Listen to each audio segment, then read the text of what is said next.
Risky behavior. The views and opinions expressed on this channel are solely those of the host and guest and are intended for entertainment and discussion purposes only. This channel does not promote bias, hatred, or discrimination of any kind. All questions posed and thoughts shared are part of a critical thinking exercise and are not meant to offend or judge any individual or group. We encourage respectful dialogue and love for all. Please remember to think critically and engage thoughtfully. We aim to foster a positive and inclusive community where everyone feels welcome. Thank you for being a part of Risky Behavior ENT. Risky behavior.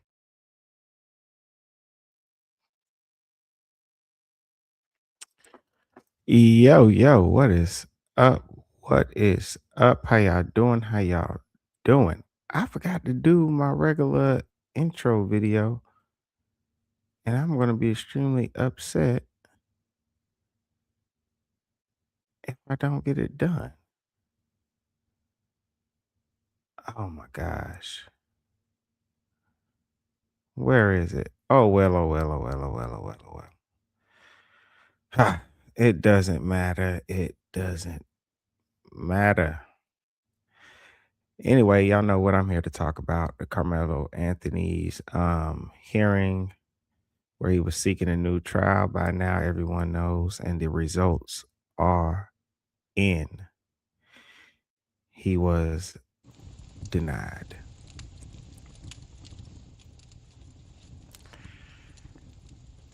Let's go ahead and get into this news. FAA News at 5 with breaking news. Within the past 90 minutes, a judge denied a motion for a new trial in the Karmelo Anthony appeal. Anthony was convicted in June of stabbing and killing a fellow high school athlete, Austin Metcalf, at a track meet in Frisco last year. He was sentenced to 35 years in prison. WFAA senior crime and justice reporter Rebecca Lopez has been covering the story from the very beginning. She is live in our newsroom this evening with the judge's decision. Rebecca?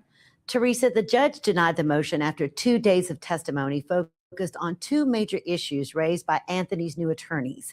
The defense argued Anthony's constitutional right to a public trial was violated because the original judge did not provide an overflow courtroom and more access to the public. They also argued an informal agreement between prosecutors and Anthony's former attorney fell apart and affected the decision not to have Anthony testify.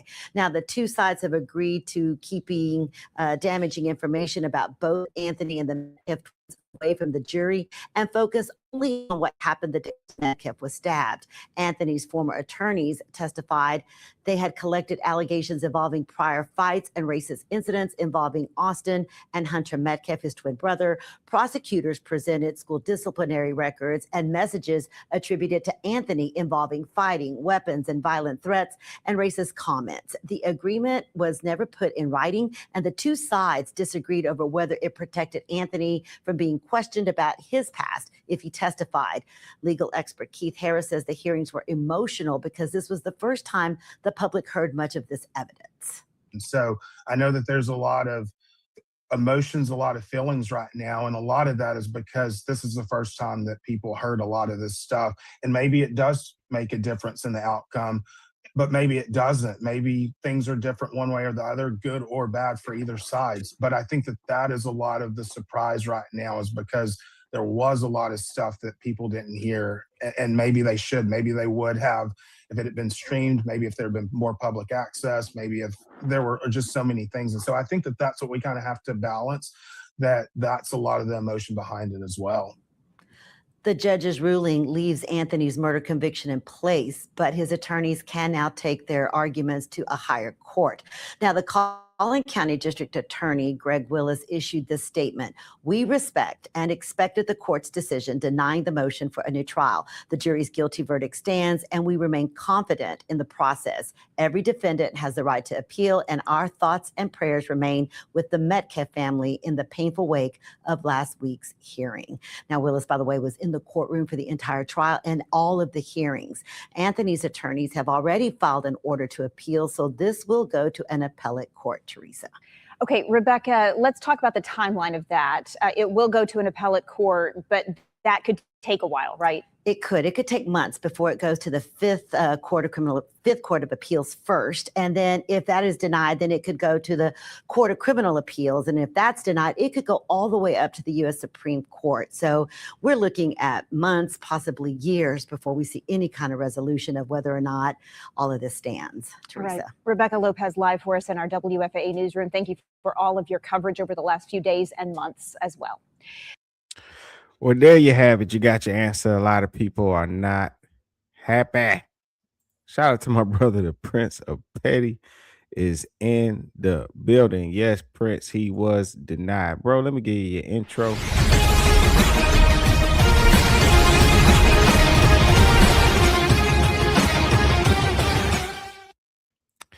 You know what? A lot of people owe us some money, man, after this.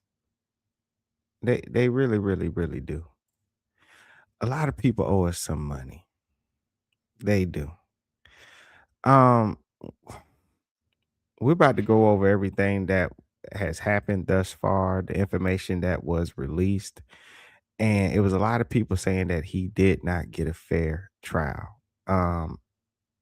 After seeing what they hid from the public, anybody that wants to still fight about this, riot in the streets, hurt each other, threaten each other, you are officially an idiot. After this hearing, I'm gonna say both of these young men were some thugs. That's how I feel about it. I'm washing my hands with the situation. I will no longer give any more emotion to either one of these kids. I'm not. One was a thug and one was a real gangster. And they met up one day and unfortunately one didn't make it. Of course, I don't want to see children hurt each other. I don't want to see anyone dies, but anybody still fighting about this, like seriously, hang it up. Shout out to Robbie says that the boy did the crime, now do the time. Agreed, agreed, agreed. And oh my God, how do y'all feel about these parents, man? The parents of these two boys that just basically pull the wool over all of our eyes. I mean, I feel bamboozled. Like these parents, both of these kids, their parents got on the news, did interviews, and did the whole "my little boo boo never hurt nobody." These were psychopaths. Like let's call it what it is. Psychopaths. Shout out to Prince of Petty says, yes, I'm owed money. I said what it was from day one. A black man, I've been against this. Shout out to Victor Williams, still saying justice for Karmelo Anthony. Victor, I think you're fighting a losing battle. I don't know. Like, seriously, how can you get around this one? It was a fair trial. They hid both of their past and said, hey, look, we ain't going to talk about the crazy stuff you was doing. We ain't going to talk about the crazy stuff he was doing. We just only going to deal with what happened that day. I think they did the best they could when it comes to these two young men. Shout out to Joshua Benjamin says, did he celebrate the news that he will not be separated from his new wife? Yo. Sideways say, what we talking about? The black boy stab the white boy. Yeah, the track meet. Yep, Austin Metcalf and the Carmelo Anthony. What's the verdict? Oh, they denied his new trial, so he will not be getting a new trial. So as it stands, his 35 year sentence is staying what it is. President Petty says Carmelo got his justice. It's called Big Rob and Cell Block D. Oh man. So all right, let's go ahead and jump into this. Try to do this really quick, go through my intro. So April 2nd, 2025, a rainy spring day in Frisco, Texas. Hundreds of high school athletes, parents, and coaches gathered for a massive track meet. The atmosphere is loud, energetic, and normal. Oh man.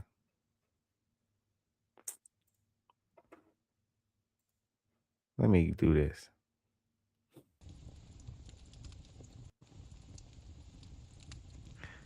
Beneath the bleachers of the stadium, an escalating confrontation is brewing under a team tent. Minutes later, a 17-year-old boy lies dying on the concrete, his life cut short by a single pocket knife wound to the chest. Fast forward to June 2026. A 19-year-old young man, tears streaming down his face, hears a judge declare him guilty of murder. The sentence, 35 years in a maximum security Texas prison.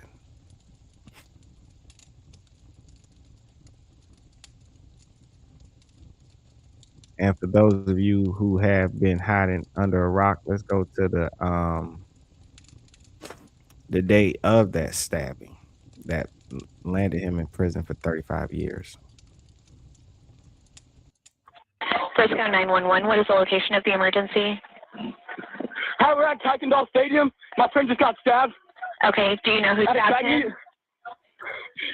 We have no clue. He was sitting in our tent, but you need to send an ambulance right now. They're on the way, okay? Give me a description of the person that stabbed him. He was wearing a gray Essentials hoodie. He was black. He's standing out on the track right now. He's standing on the track? Yeah. Okay. His blue sweatpants on and John. Okay, what did he stab your friend with? I don't know. My friend's bleeding everywhere. Okay. Okay. Where was he stabbed at? The chest. Okay. And do you still see the person that stabbed him, or did he leave? It was Austin. Austin got stabbed in the chest. I'm sorry, what did you say? The person that stabbed him, is he still there? Do you still see him? There's adults on him, I think. Yeah. There's adults that are trying to keep him there? Know who he is. Sorry, what? The person that stabbed your friend, is he still there? Yeah, he's still here. Okay, and there's a coach with him? Yes, he's got him. Okay. Do you know if he still has the weapon on him? No clue, but he's like he can't do nothing. He's done. What do you mean? He stabbed Austin Metcalf in the chest. What? What do you mean he can't do anything? What's going on with him? Coaches have him. He can't hurt anyone. Okay, when you say they have him, are they physically holding him down? No, they're just holding him, walking around. Okay. Okay. He was under our seat. Austin tried to make a move. Okay. What's your name? Nathan Nordyke. What's your last name? Nathan. Yes, ma'am. What's your last name? Nordyke. Okay. And do you see any of the responders there yet? We hear the sirens, but Okay. the coaches sent us out. We're all walking to our buses. Okay. So you're going to get on a bus right now? Yes, ma'am. Okay. And the rest of the students are walking towards the buses? Yeah, everyone's being evacuated out the stadium. Okay. Thank you so much for being quick. Okay. Just follow whatever directions you're being provided by either the officers or by your coaches, okay? Yes, ma'am. Okay. I'm going to go ahead and disconnect with you, Nathan, but we've got all kinds of help headed that way. All right. Thank you. Thank you. Bye-bye. Bye.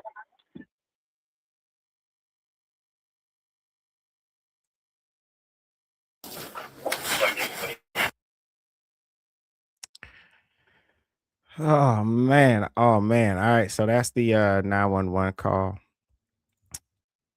I wanted to play the other video of where is it at? Of the body cam footage. Then I'm gonna jump ahead to this and then I'm gonna jump ahead to the hearing and what's been going on.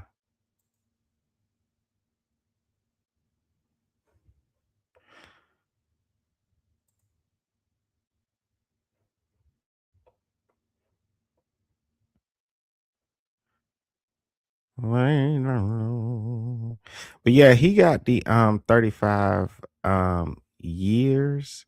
But people have to remember, I believe he gets to go up. He gets to go up for parole in like half of that time. And that's one thing that I think, and I know people are saying, well, he got a plea deal and he denied it. Um, I think his defense team, he had a horrible defense strategy. I mean, he had horrible defense strategy when it came to the courtroom. He had an even worse defense strategy when it came to the court of public opinion. That Alexander, civil rights activist, whoever that dude was, should have never been representing the family. I already did a video on him, and other people did. He was a baby beater, and he had so much dirt on his name. It was ridiculous the way the parents handled it. Um, it it just horrible all around. And speaking of him going up for parole, I think he can go up for parole in what, after maybe 10 years or something. Why would you go to a hearing seeking a new trial and let this other information about you that they hid? Why would you let that come out? You don't think they're going to look at that when he goes up for parole?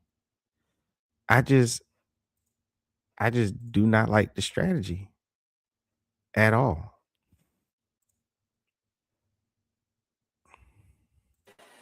If somebody is treating the victim, they need to be over there. And under a memorial pen.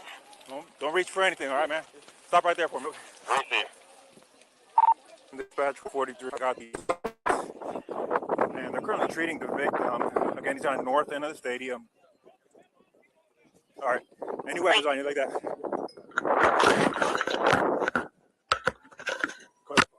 I'll look here. How long? I know I'm not. 4-4, copy, I'll be interrupted. Help me, y'all back up a little bit. Come over here for me. Go over here. I'm gonna put your handcuffs for now, okay?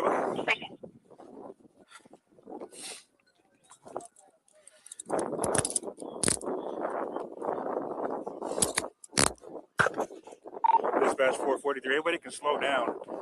I got the alleged suspect in handcuffs right now detained.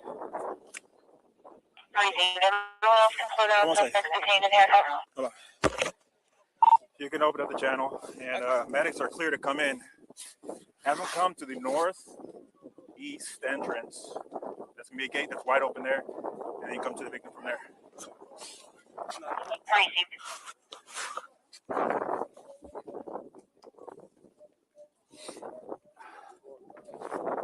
This is the alleged suspect.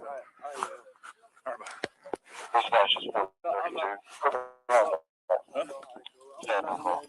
Okay. What's right there?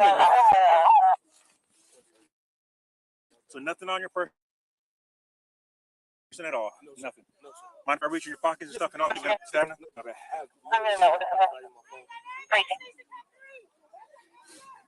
a little personal there, okay? Just to make sure.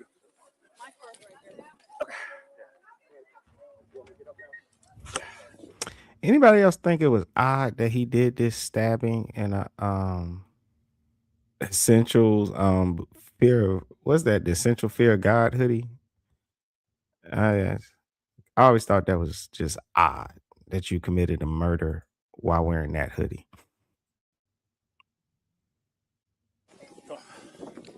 All right. The victim's going to be underneath that tent over there, so I'll get medics.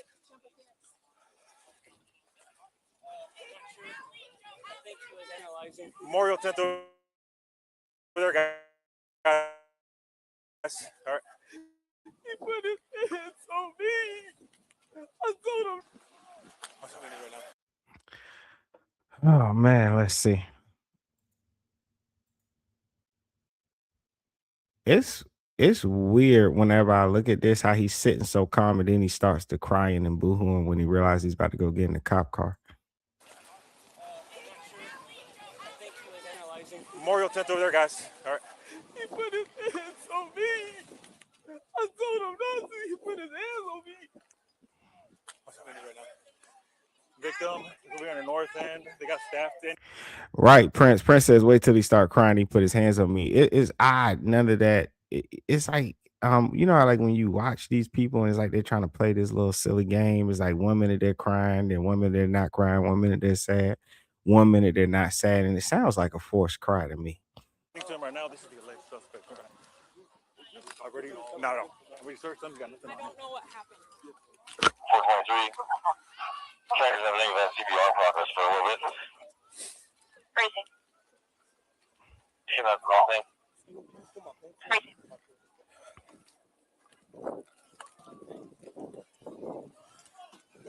Side over here first.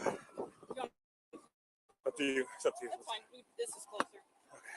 Let me do one more little check of you, okay? Yes, you don't mind for reaching your pockets, anything like that? You good? See what I mean? And by the time he gets to the car, the crying is gone, and he's back calm. Yes, sir. It's weird. It's just weird. I'm wearing some little under. No, ma'am, I don't think so. What's your name, man? Karmelo Anthony, Karmelo. Show me out. Okay. Crazy.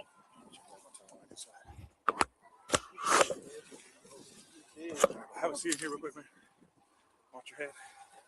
Let me check your hood here, buddy, okay? Yes, sir.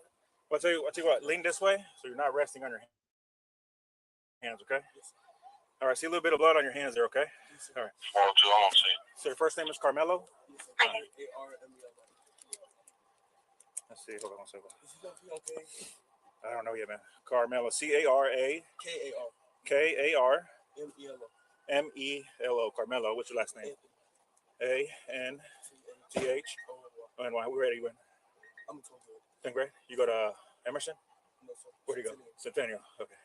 I'm in 12th grade. 12th grade? Yes, sir. Okay. No, Centennial. All right, sit tight for me real quick, bud, all right?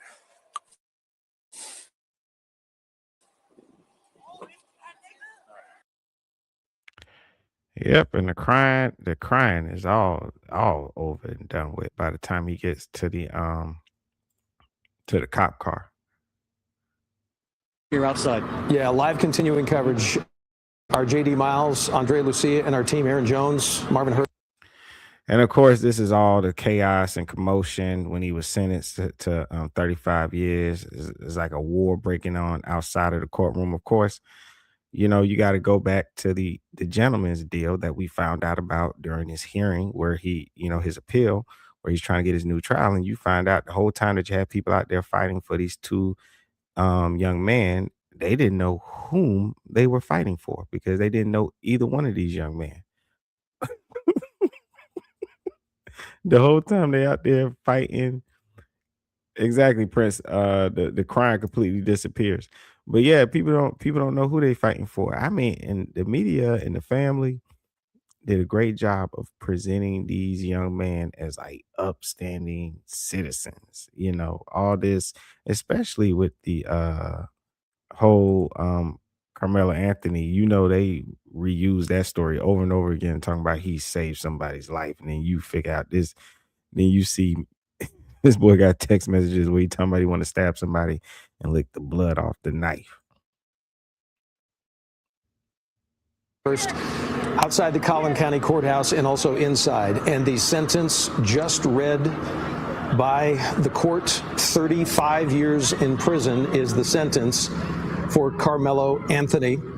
And the jury rejected the opportunity to consider what was called sudden passion, an opportunity that would have given them a sentencing range anywhere from 2 to 20 years. But again, 35 years now in prison.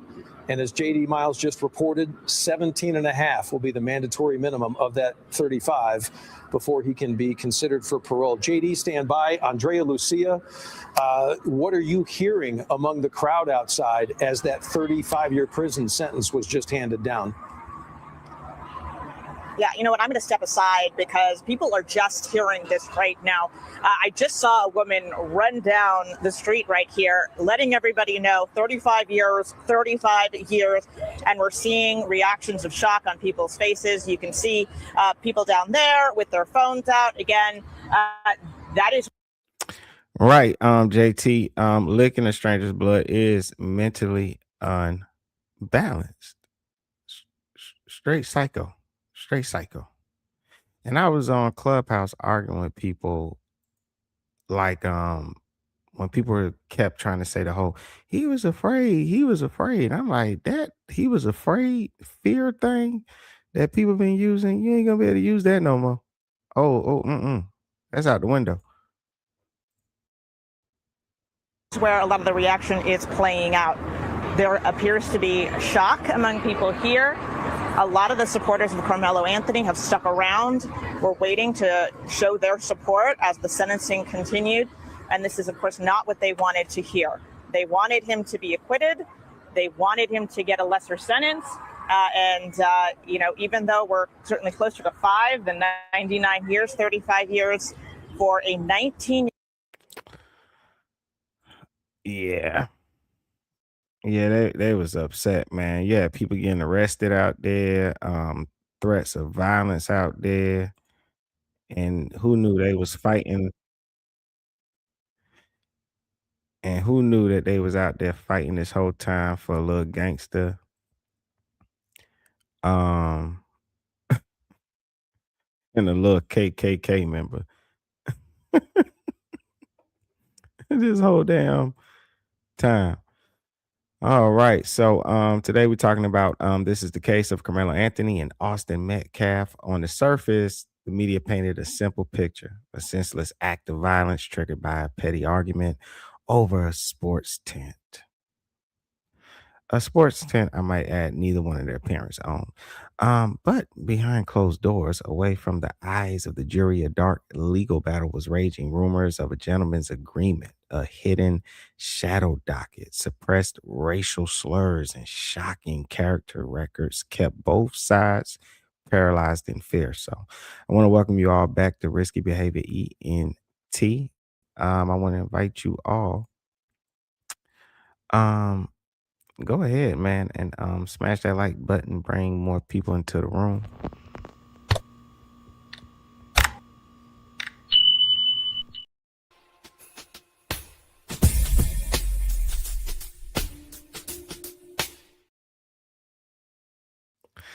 Today, we are pulling back the curtain on a case that has captured national attention, triggered courthouse protest, and forced a sitting Texas judge off the bench, although he was on his way out the door anyway.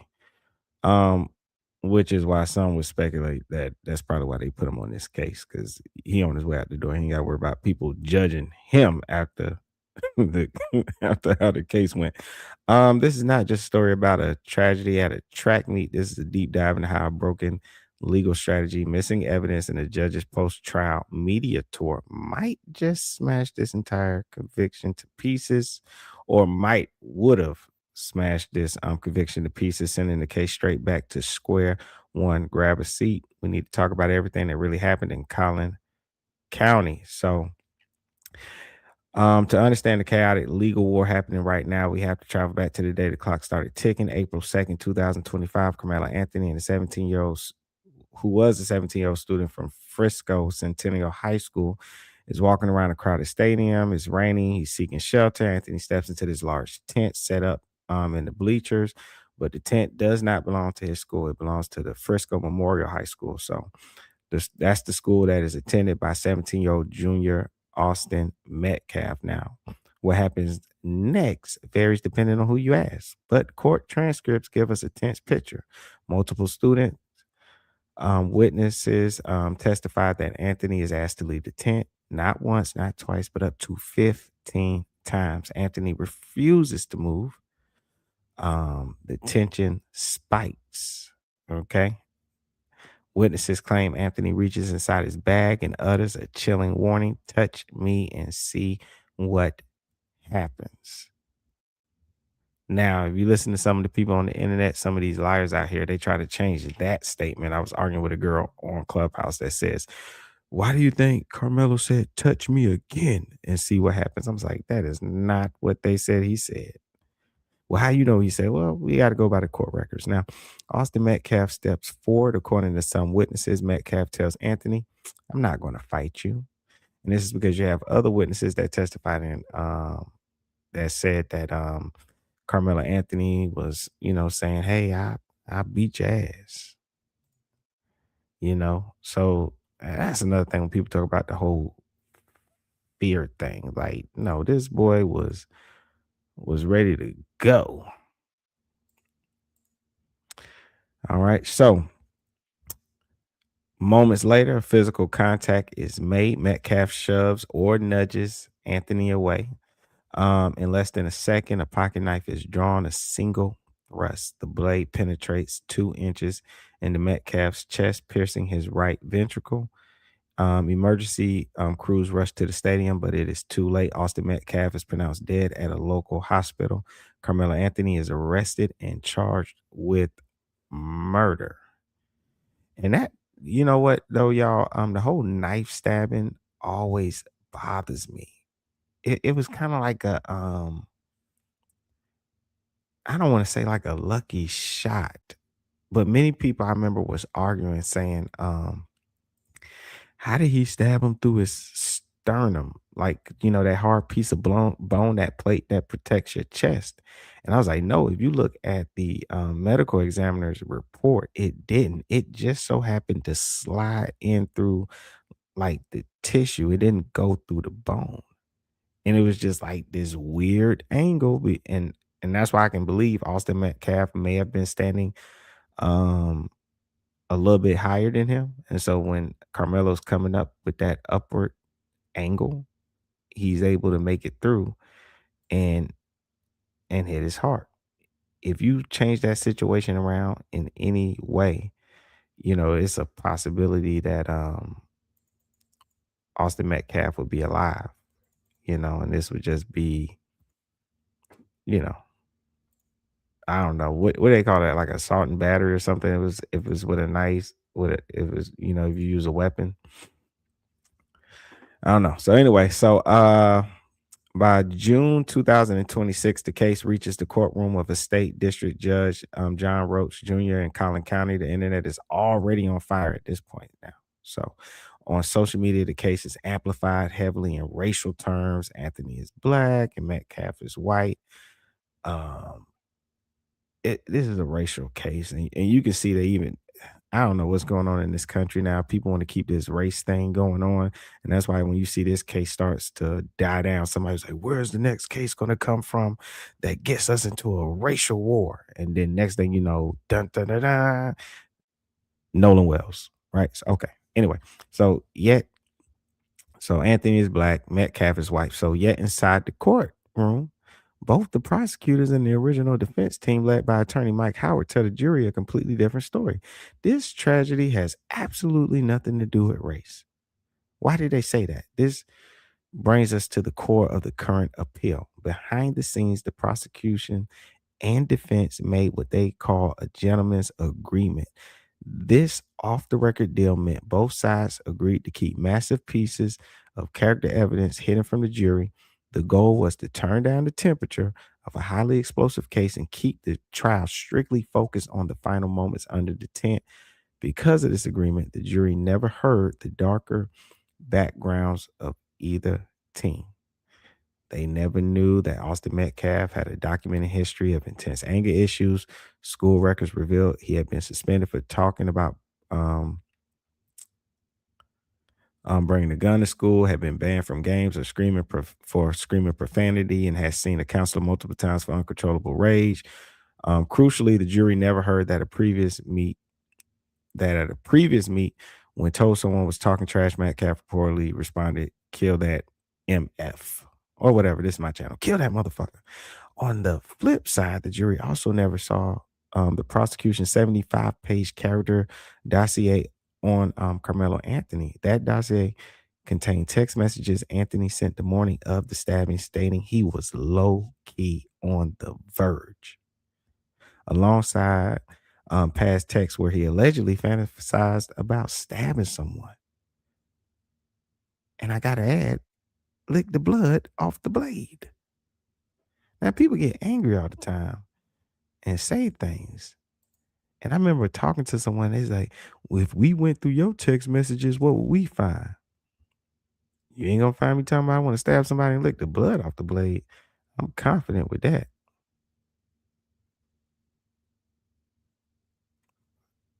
Come on now. Say no crap like that. You ain't gonna find nothing like that in my messages.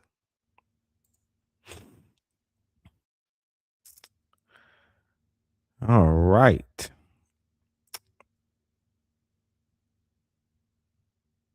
So the dossier contained text messages Anthony sent the morning of the stabbing, stating he was low key on the verge, alongside past texts where he allegedly fantasized about stabbing someone. The defense planned to put Anthony on the stand to argue self-defense, but at the absolute 11th hour, the prosecution dropped a bombshell.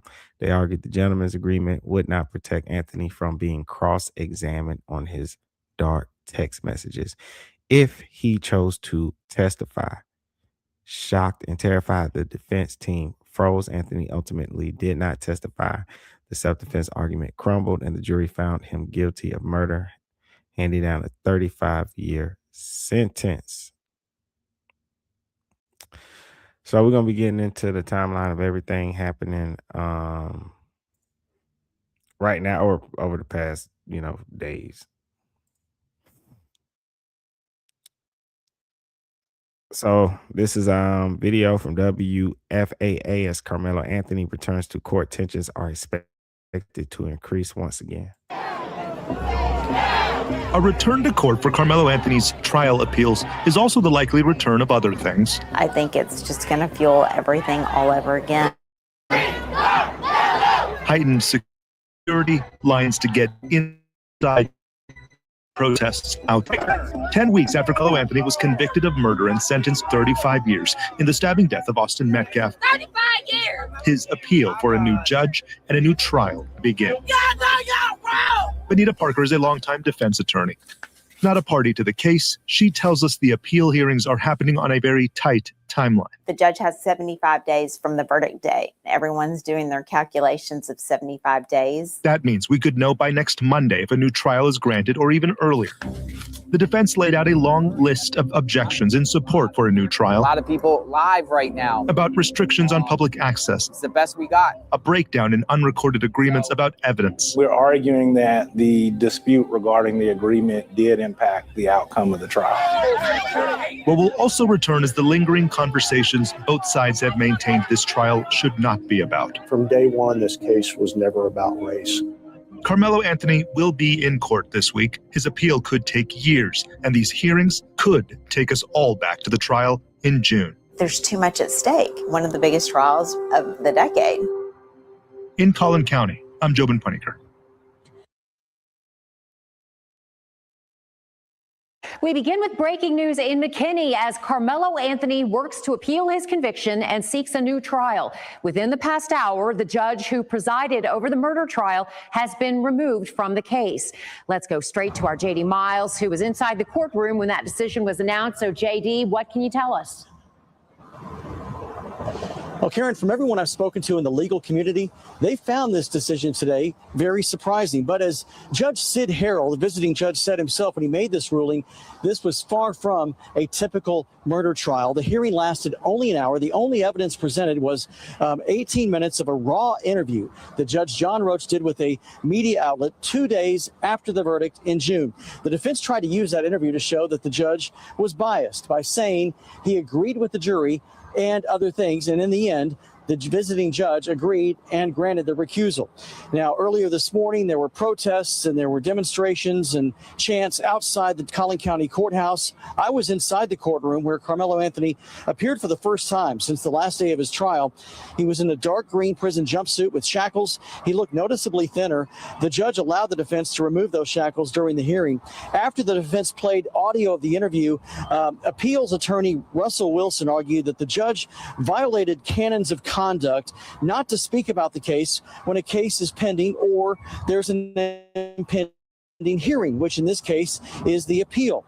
The visiting judge didn't agree with everything the defense said, but in his ruling, he said, quote, "In my opinion, there was a period where a motion for a new trial could be filed, and I believe Judge John Roach believes he can be fair in this matter. I believe he can be fair in this matter, but that's not the test. I think it is surprising. I think most observers probably thought that that was not going to happen, that Roach didn't do anything outside the bounds of his judicial canons or judicial responsibilities. And the judge here in the case obviously disagreed. So now there's a new judge that will be appointed, and the hearing for motion for new trial goes on. This doesn't speak to whether or not the motion for new trial will be granted or not. This just speaks to who the judge will be that will be presiding over that hearing.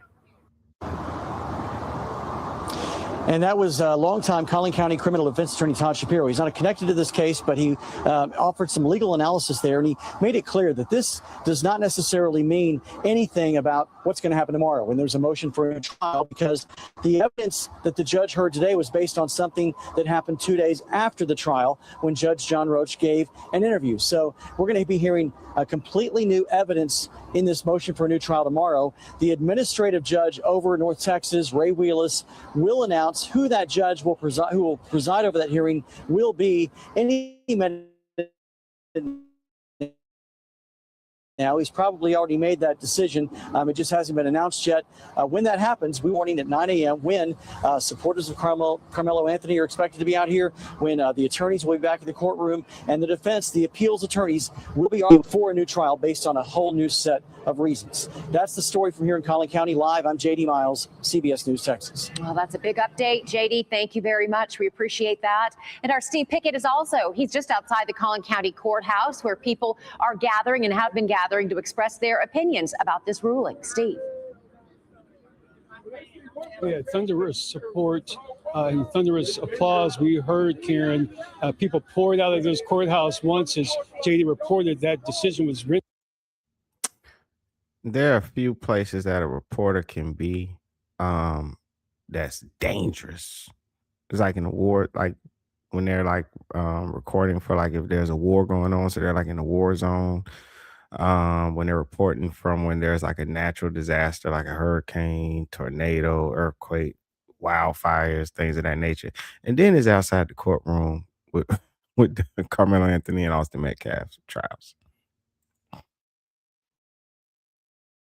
Rendered in that courtroom, people who are here to voice their support for Karmelo Anthony and this legal process post-conviction, showcasing it here in this parking lot out here earlier today. They show you the images of so many people who were here earlier this morning, pre and post that hearing earlier this morning. Organized groups, literally dozens of them, were called to show support on this legal fight to appeal this conviction, essentially this sentence for Karmelo Anthony. But as you know, as JD mentioned, the focus today, this morning, was about the judge and should that judge be recused. Many expressing concerns that Anthony's actions were in self-defense when he stabbed and killed Austin Metcalf, but also arguing about this judge. The first of two parts of this post-conviction legal fight happened today, as JD mentioned. I spoke with one of Mr. Anthony's attorneys, Lee Merritt, who came here with this group post this hearing this morning. He is part of the new legal team who shared what the teenager himself, what Karmelo Anthony, felt about this ruling this morning. Karmelo was extremely relieved. He came into the courtroom today very timid, very exhausted, really. You can see that he had lost weight. He had hardened a bit. He had aged a bit in his time in jail. But to hear the community behind him and then to hear an official proclamation from a judge that says, you know, what your family, what your community is seeking, they're going to be granted today, was a huge relief. And again, that is part one of this process. Folks who had advocated against Judge Roach, claiming that his actions, his statements post that trial were inappropriate, getting that recusal today. The group who was here today, they were encouraged to be here tomorrow for part two. Reporting live, Steve Pickett, CBS News, Texas. Yep. What Prince said, oh, Black Lives Matter. Yeah, I don't even think Black Lives Matter was out there, to be honest with you.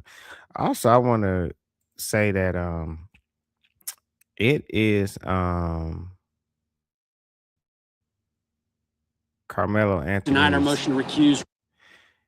It is Karmelo Anthony's right to file an appeal. I just think it makes it look bad, and I'm not on either one of these young men's side. Of course, I'm going to feel more sad for the person that passed away and died, but this whole case was a joke. The way they played games with the public is ridiculous, man. So now we're looking at the timeline of everything that happened, was happening right now. Of course, today we found out that his appeal was denied. As of right now, he will not begin a new trial.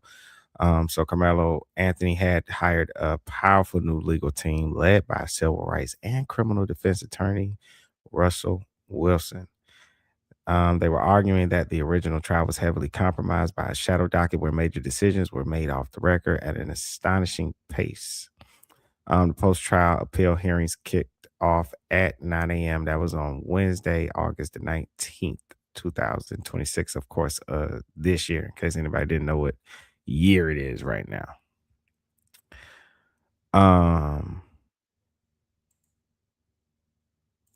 Let's see. Oh, Prince said his attorney team is in it for the $500K give, send, go split. Yeah, man. His attorneys, all of them was like a waste of money, to be honest. So on August 19th, the defense focused entirely on removing Judge John Roach Jr. from the case. So of course he had that he did that interview where he said he agreed with the he feels like he said, I think the jury got it right, and that's what they used for the appeal. Which I don't think he cares. Like I said, he's on his way out the door. He was already planning to leave to go into retirement. Because just 2 days after the June trial ended, Judge Roach did a television interview with a Dallas news station. When asked if the jury got it right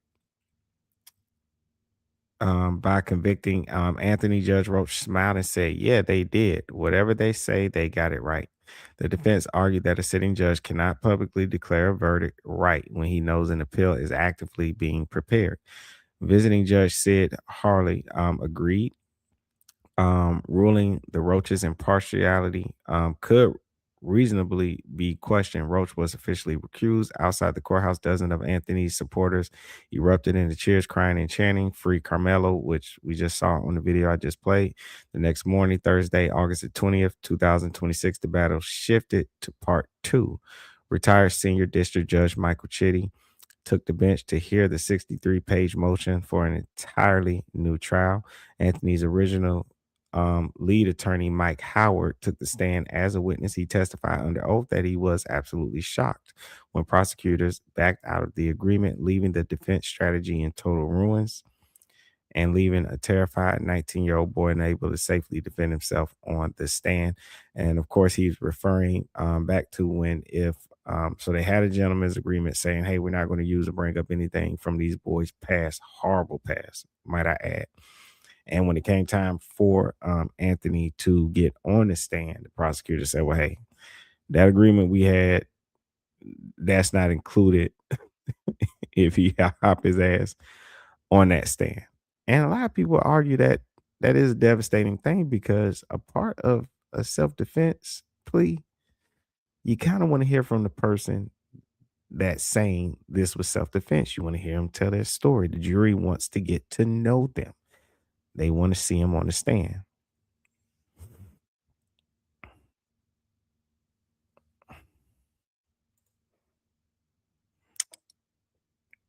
I'll watch a little bit of this video. I ain't gonna watch all this crap. Have an esteemed panel here. Let's start with Todd Shapiro. I don't know about esteemed. Okay, I appreciate the You're here. Thank you. And you know law. I'm here. I know law, and I'm sweating. So let's do it. It is warm. It is warm. Yes. Longtime defense attorney. Yes, sir. We have crime and justice reporter Rebecca Lopez. Let's break the news first. Yeah. What happened today? So, Hayawasa, I agree with that one. I wish that we didn't even have to see these type of cases. It distracts us from watching the government. I can agree to that one. Today, a visiting judge, or a judge that was appointed by the presiding judge, who is Judge Wheelis here in this area, basically appointed a new judge, Judge Sid Harrell, and he heard arguments from the defense on whether or not Judge Roach, the original judge in this case, should be removed, and he ruled yes, he should, and he removed him off this case. Yo, Marcus. Yeah, I see what you're saying, Marcus. That was one of the things I would be afraid of. I think this whole appeal and getting a new trial would have been a Hail Mary shot anyway. You got 35 years, but who's to say you go back, you don't get life? That has happened before. Princess, if Mello would have thought about touching that stand, he would have got more than 35 years. Yeah, he would. Definitely. This hearing lasted only an hour and 20 minutes. Your initial thoughts on the ruling? Well, I'll be honest, I can't recall sitting in a recusal hearing and intently listening to what's presented. So one of my curiosities as an attorney was, what evidence are they going to present in this hearing? What, besides Roach being called to testify himself in the video, obviously, are there other witnesses? What exhibits? And that was answered in the courtroom. I mean, it was really a succinct, specific, pointed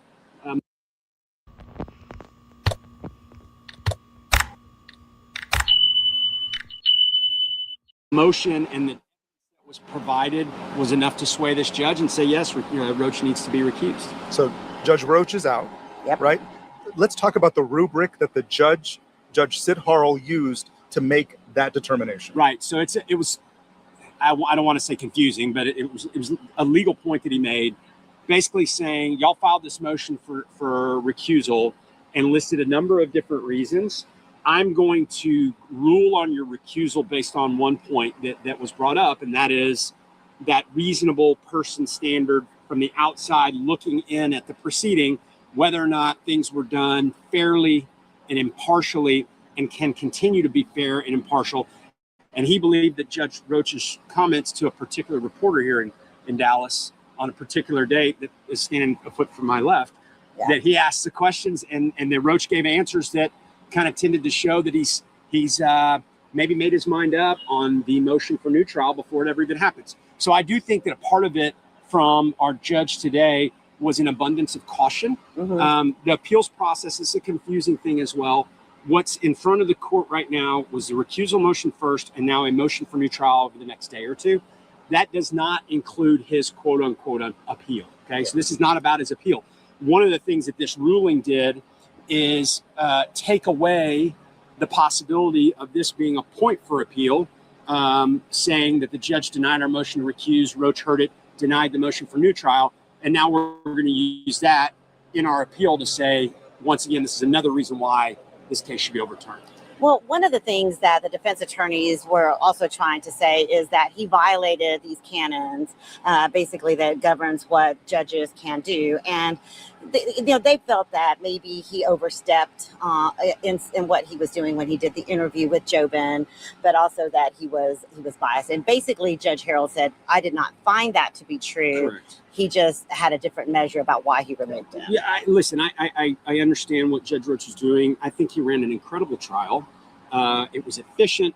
It was fair. There wasn't anything about any rulings of evidence coming in or going out that looked to be problematic. Judge Roach himself did not act in a way that would lend itself to say that he wasn't fair and impartial. It was the interview after the fact that is causing these issues. And the question becomes, if this case was still in his jurisdiction or pending in his court, especially the motion for new trial, which is heard by the trial judge, why didn't he just wait maybe a few more weeks until that was all settled and then be able to talk? I mean, we all know Judge Roach was on his way out, that this was his last big trial. But nobody likes to be turned over on appeal, and nobody likes to be the subject of, you did this wrong, even if he is retired. I know he's still going to sit as a visiting judge and things like that. And he's got a perfect record of never being overturned on appeal. So, was it a lapse in judgment on Roach's part to give the interview? I mean, who knows? But at the end of the day, it does not change the fundamental landscape of this case, which is tomorrow and the next day, they've got to prove why they think they deserve a new trial, regardless of who the judge is. Let's talk about the evidence.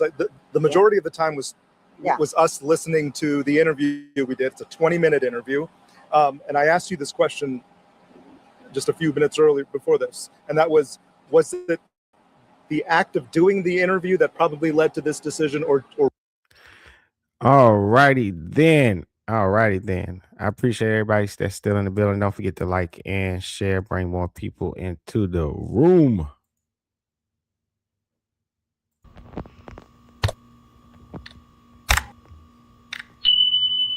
Good afternoon and live from Texas. This is the Will Cain Show. We begin with a Fox News alert.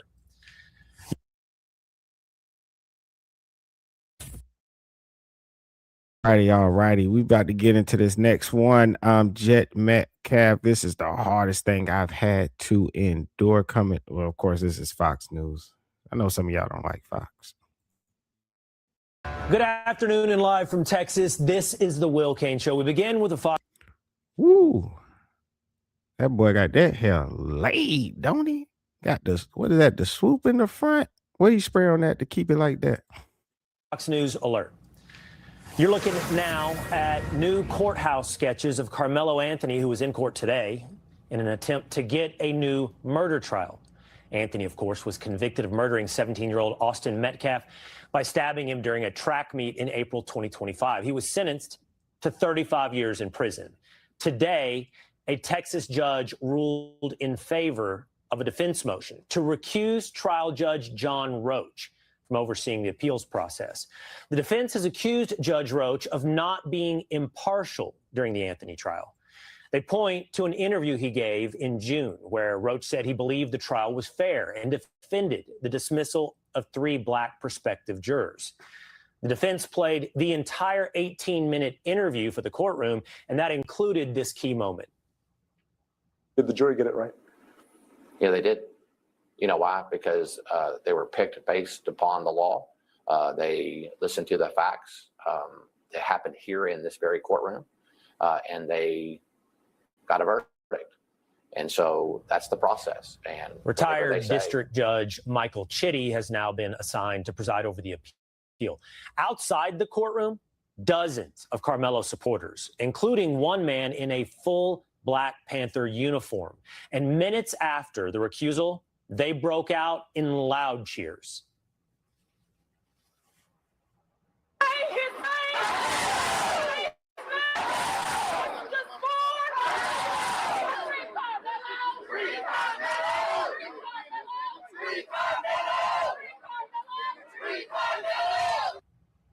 Now all eyes turn.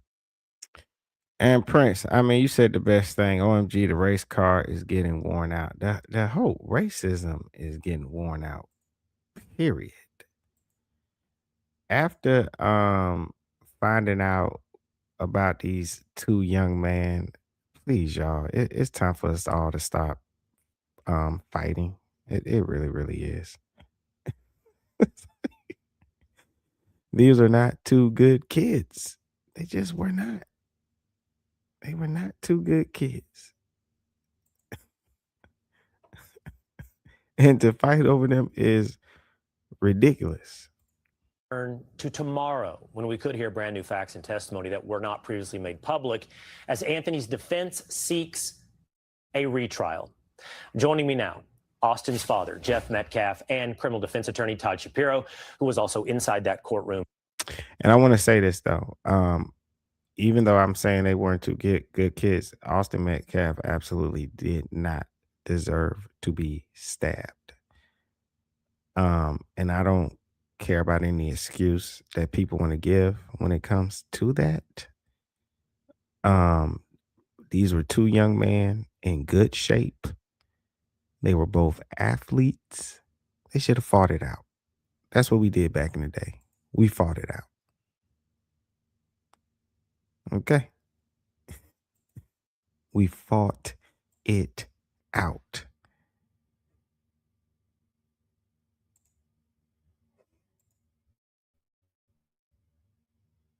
Today. Todd, Jeff, good to see you both. Thank you. Good to see you again, Will. Jeff, let's go inside the courtroom. How did you feel today when you heard that Judge Roach had been recused? It really didn't faze me. It's just another part of the procedure. It's a normal step. It doesn't change the facts of the case. So to me, I don't care which judge presides over the proceedings because it doesn't change the facts. But why, Todd? Why was Judge Roach recused? Well, I think, Will, that the judge that was appointed to hear the motion to recuse felt like the interview itself may have given rise to an air of impropriety. It looks like he had already made a judgment. Judge was not going to be impartial throughout the appeals process. And I think in an abundance of caution, at least in my opinion, that the presiding judge decided Roach should be removed from the proceeding going forward because they didn't want another issue to come up on an appeal. But based upon that 18-minute interview he gave to local news, wherein he said he And love works. I get what you're saying. This country is built on race. Some of y'all just hate to admit it, literally off our ancestor back. I get that. Nobody's denying that, but we don't have to continue down that path. We could all just say, hey guys, let's step off the path and make one of our own. We don't have to. You know, we can go by what's right and what's wrong. thought that the jury got it right. He said that, though, because he said he thought the jury based it upon the facts and the jury was properly selected. It did not sound like he was giving his opinion on the verdict, but rather on the process of the trial. So how does that make an impartial judge? I will tell you, I tend to agree with you, but saying the phrase "they got it right" could absolutely lead someone to believe that he thinks that Karmelo got what he deserved. And the problem that happened here is it was 2 days after the appeal was filed. It was just days after the end of the trial. And he was still had jurisdictional control over the next steps in the trial. And by making those public comments, I believe that the presiding judge just thought it was too much and it would be best to move in a different direction. Okay, Jeff says it doesn't matter because the facts don't change. First, one more as to what you saw unfold today. What did you think when you saw everybody celebrating, I believe in your words, like they won the Super Bowl? I mean, they can celebrate. If they want to consider it a win for their side, that's okay. I mean, the conviction is what I'm most concerned with, not a recusal of a judge. You know that he can sit there with his he can sit there with his little saying this. I got a new name for Mello, okay? Because he was such this little boy y'all were trying to portray. How about Mello, okay? Because he was such this little boy y'all were trying to portray. How about Watermelon Felon? How's that one strike you? I hope he enjoyed his first night in that cell last night. So what do y'all think about Jeff comments? Some people saying Name for Mello, okay? this. I got a new name for Mello, okay? Because he was such this little boy y'all were trying to portray. How about Watermelon Felon? How's that one strike you? I hope he enjoyed his first night in that cell last night. So what do y'all think? Yeah. So he can sit there calm and stuff, but the real who your son really was is came out in this hearing. And so people were wondering, like, where did Watermelon Felon come from? Because he acts so calm and stuff when he's in front of the camera, but that's just not really who he is or who his son was. My main focus right now is the Austin Metcalf Foundation, and that's based on saving lives.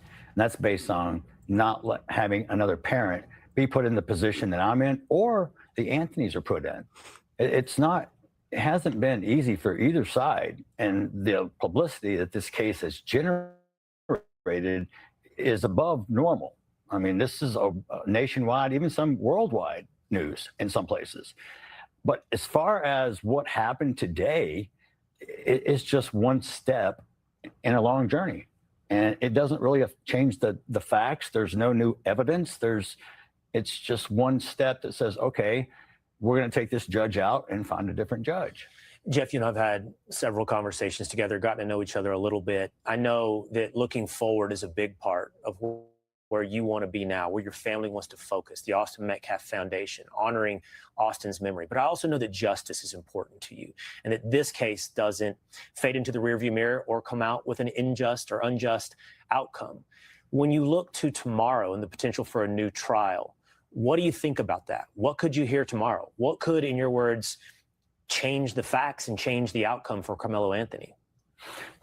Well, I mean, that's a speculative answer. So, I mean, I don't deal with a lot of what ifs. I deal with a lot of what is.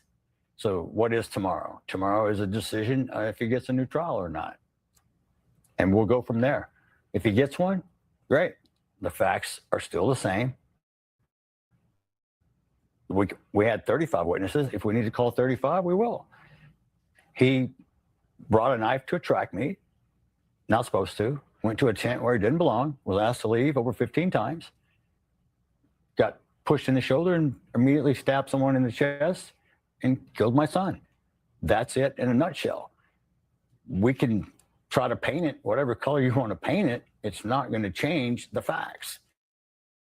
No matter what judge is presiding, no matter what lawyer is presenting the case, the facts are the facts. And to that point, Todd, then the defense is looking for a new trial based upon what I can ascertain is two reasons. They want more access to the courtroom, presumably for supporters of Karmelo Anthony, and they want more background information, as laid out in these hearings, on Austin and Karmelo. Is any of this enough to get a new trial? To Jeff's point, one thing that is clear is we have the facts.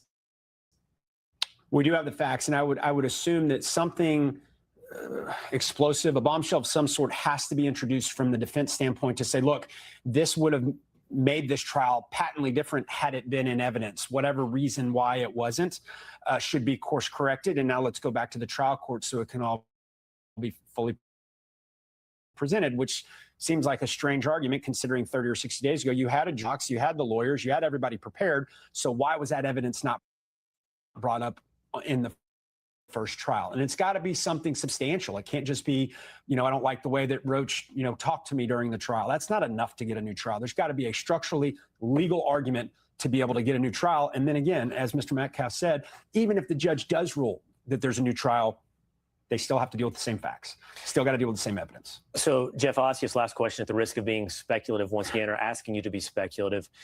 What would it mean for you and for your family if, in fact, there was a new trial granted, to go through all of this again? Truthfully, Will, it's been the hardest thing I've ever had to go through in my life. Just leave my son alone. Just that alone. It's the hardest thing I've ever had to endure. And I will tell you, there's no pain that a parent, anyone. I don't know. I mean, I know there's nothing I could have done different.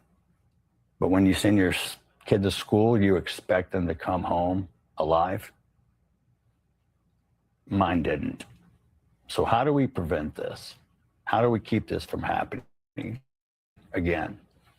And that's, once again, that's the main reason I started the Austin Metcalf Foundation, is to be able to educate about conflict resolution, de-escalation, impulse control, not only for young adults, even parents. Because in today's world, with the moral decay of society, I've said before, teachers' job is to teach you, English, math, geography, social studies. They're not there to teach you morals, values. That's your parents' job, and it starts at home. And that's the biggest thing I see in today's world. One, there's not as many fathers in the household, and that contributes, I think, because you're looking at a single family that has to work and try to maintain raising a child. But some of the parents and some of the children aren't equipped with the skill sets to handle these split-second decisions that can put you in prison for a long time or put you in the cemetery. Well, Jeff, here's to hoping that you can focus on the Austin Metcalf Foundation going forward, and you don't have to relive this trial once again. We'll find out tomorrow. We'll begin the process of finding out tomorrow in the possible retrial of Karmelo Anthony. Jeff Metcalf. I gotta say I do agree with him when it comes to that whole children and not knowing how to make split-second decisions. And to be honest with you, man, I'm seeing a lot of adults that don't even know how to handle split-second decisions, man. It's a weird world we in. I don't know if anybody's like, just really, really paying attention to the news and what's going on. People are angry. People are just violent. Just, I don't know, unless they're just showing it to the news, showing us on the news more. I mean, I remember these were adults, and there's this guy, um, he gets cut off in traffic. He doesn't like it. He rages. Um, the vehicle that cut him off was a white Tahoe. He gets angry. He says, "Oh, hell no. They ain't gonna cut me off." He drives further down the interstate, finds the white Tahoe, shoots into the white Tahoe. Person has kids in the back seat, hits the kids. You see what I'm saying? Later on, they find out the Tahoe that he found wasn't even the Tahoe that cut him off. You know, our adults can't even control themselves. These children can't control themselves. So I don't know if it's the cost of living going up, people just having a hard time over the past year or two. Um, Absent fathers. I don't know. I don't know what it is, to be honest with you. And I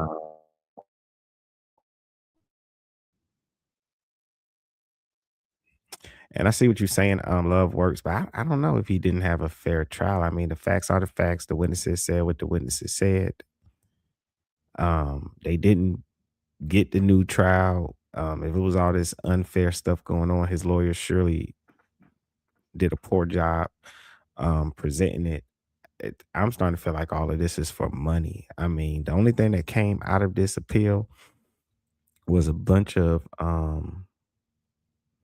embarrassing information about Austin Metcalf and Karmelo Anthony. That's the only thing that came out of this hearing.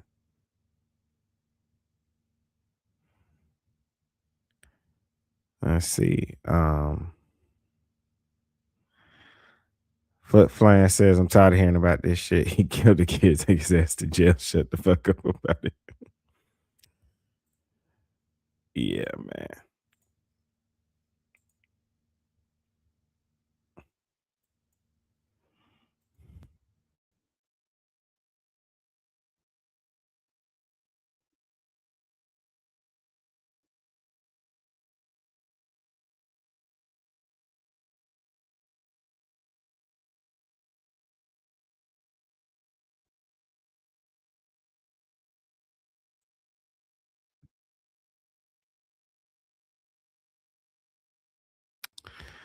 All right, I'm about to jump ahead on these videos.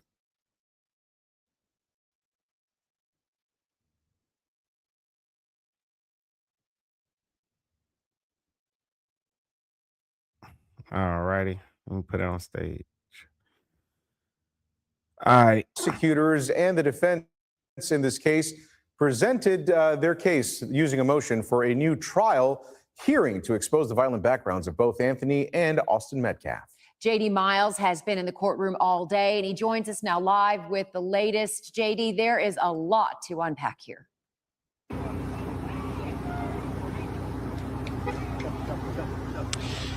There was a private off-the-record agreement between attorneys for Karmelo Anthony and prosecutors to keep the sordid backgrounds of the killer and the victim out of the ear of the jury and the public, to focus solely on the murder trial and what happened under that tent at the Frisco High School track meet last year. But now there's in this motion for a new trial, the background reports are being released, and the defense is going first, releasing 20 pages now of Austin Metcalf's behavioral history.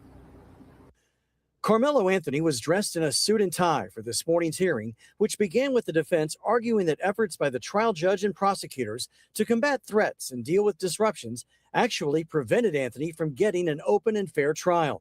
But bombshell testimony came this afternoon from Anthony's trial attorney, Mike Howard, about Austin Metcalf's background report that was never presented to the jury.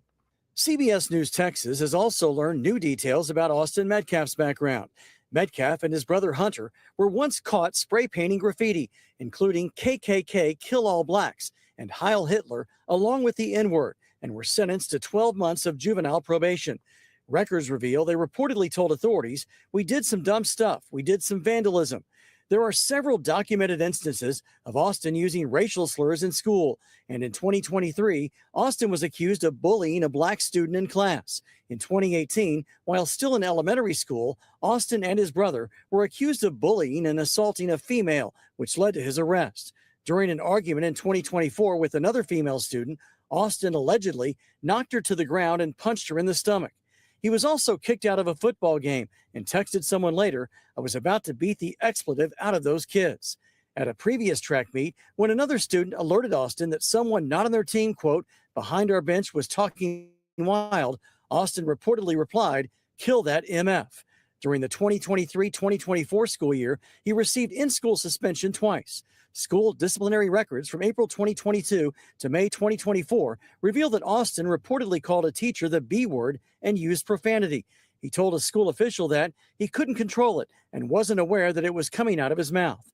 In 2024, on at least 5 occasions, Austin saw a counselor regarding his anger and rage during a football game.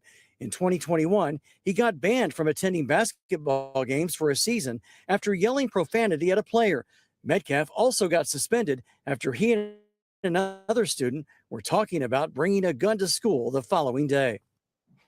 Well, we understand that prosecutors, meanwhile, they do have a 75-page character dossier on Karmelo Anthony, which they promised to present as well. That document shows that on the morning of stabbing, Anthony sent out a text saying that he was, quote, low-key on the verge, and that his girlfriend went to their school principal. You know, it's so crazy though about like all the stuff we just heard about Austin Metcalf. I wonder did those so-called friends of his know about all this stuff? Because they said it was some black kids, some Hispanic kids. Did they know how he felt about them? I'm just wondering. And hearing this stuff, how do they feel about him now? If I could be a fly on the wall, I would pay good money to know how they feel after hearing the things from his past. Or did they know these things? And you know what's so crazy? Both of these young men are women beaters. You know, if you listen to the stories, they used to beating up girls. But for those who would defend Karmelo Anthony, unfortunately, regardless of his past, Austin Metcalf, he can't stab him in the chest. So that's the only thing. It's not really a good defense. But I think what some people are wondering is if the jury would have knew these things about Austin Metcalf, and this is why I think that his defense did a terrible job. I would have never made I don't know if I would have made a gentleman's agreement. Like when I'm thinking about things, because I could say Karmelo Anthony comes from a troubled background. He needs help. He stabbed this young man. We throw ourselves on the mercy of the court. Cool. You know what I mean? And I could get his numbers down. He's a troubled kid. Yes, he has some problems. Parents were seeking to get him help. Cool. I think it would have benefited them if, and it's going to sound fucked up, but I've heard lawyers say this. Sometimes you'll have a victim and it's not a sympathetic victim. It's it's somebody that people don't really feel bad for. And I think that if these things could have been presented in front of a jury, maybe that would have helped Karmelo. I don't know why his defense team thought it was a good idea to hide these things. It wouldn't excuse him for stabbing him, but I think it would have helped around sentencing. Well, we understand that prosecutors, meanwhile, they do have a 75-page character dossier on Karmelo Anthony, which they promised to present as well. That document shows that on the morning of the stabbing, Anthony sent out a text saying that he was, quote, low-key on the verge, and that his girlfriend went to their school principal to complain that he had been stalking her because she broke up with him. Of course, we'll keep you posted on all of those developments, and we will continue to follow this hearing very closely. For updates, stay with CBS News Texas on air and online at CBS. Yeah. Yeah, it was too much. Shout out to Prince of Petty, says Austin wasn't shit. Cool. Doesn't mean Melo gets off or gets a new trial. Agreed, brother. Agreed.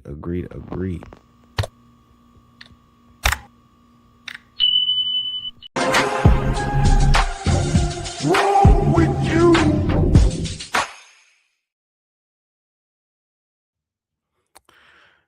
Alrighty. I'm trying to get into all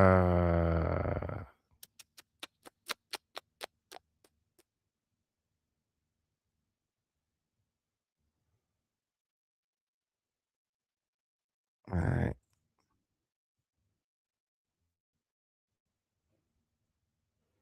About what's going on inside the courtroom, and the big issue so far. Well, Shannon, like you said, we have Alex Boyer, who's inside, giving us these real-time updates about what's going on inside the courtroom. And the big issue so far this morning is the gentleman's agreement that came out after the trial that kept details about both Austin Metcalf and Karmelo Anthony out of the trial. Prosecutors said this morning that Austin Metcalf did have an incident as a juvenile involving racially charged graffiti. And on the other side, Anthony's ex-girlfriend went to an assistant principal the morning of the stabbing to say that she was worried that Anthony was stalking her. There were text messages not presented in the trial to his ex-girlfriend where he said he was low-key on the verge. Prosecutor Bill Werski said that he was spiraling. Karmelo Anthony was brought into the courtroom at around 9:20 this morning wearing a suit and tie. His hands were shackled. He glanced at his parents as he walked to his seat. Anthony's defense team asked Judge Michael Chitty if Anthony could be unshackled, and the judge said that he was fine with that. Judge Chitty came out of retirement to preside over this hearing, introduced himself, saying that he has 22 years of experience. Anthony's attorney, Russell Wilson, said that he has 40 exhibits to be admitted into evidence for this hearing. He said that they will show that Judge Roach ran a shadow docket that was not public at all. Prosecutors argued that the paper file was in the interest of having a safe trial and to protect both witnesses and Anthony.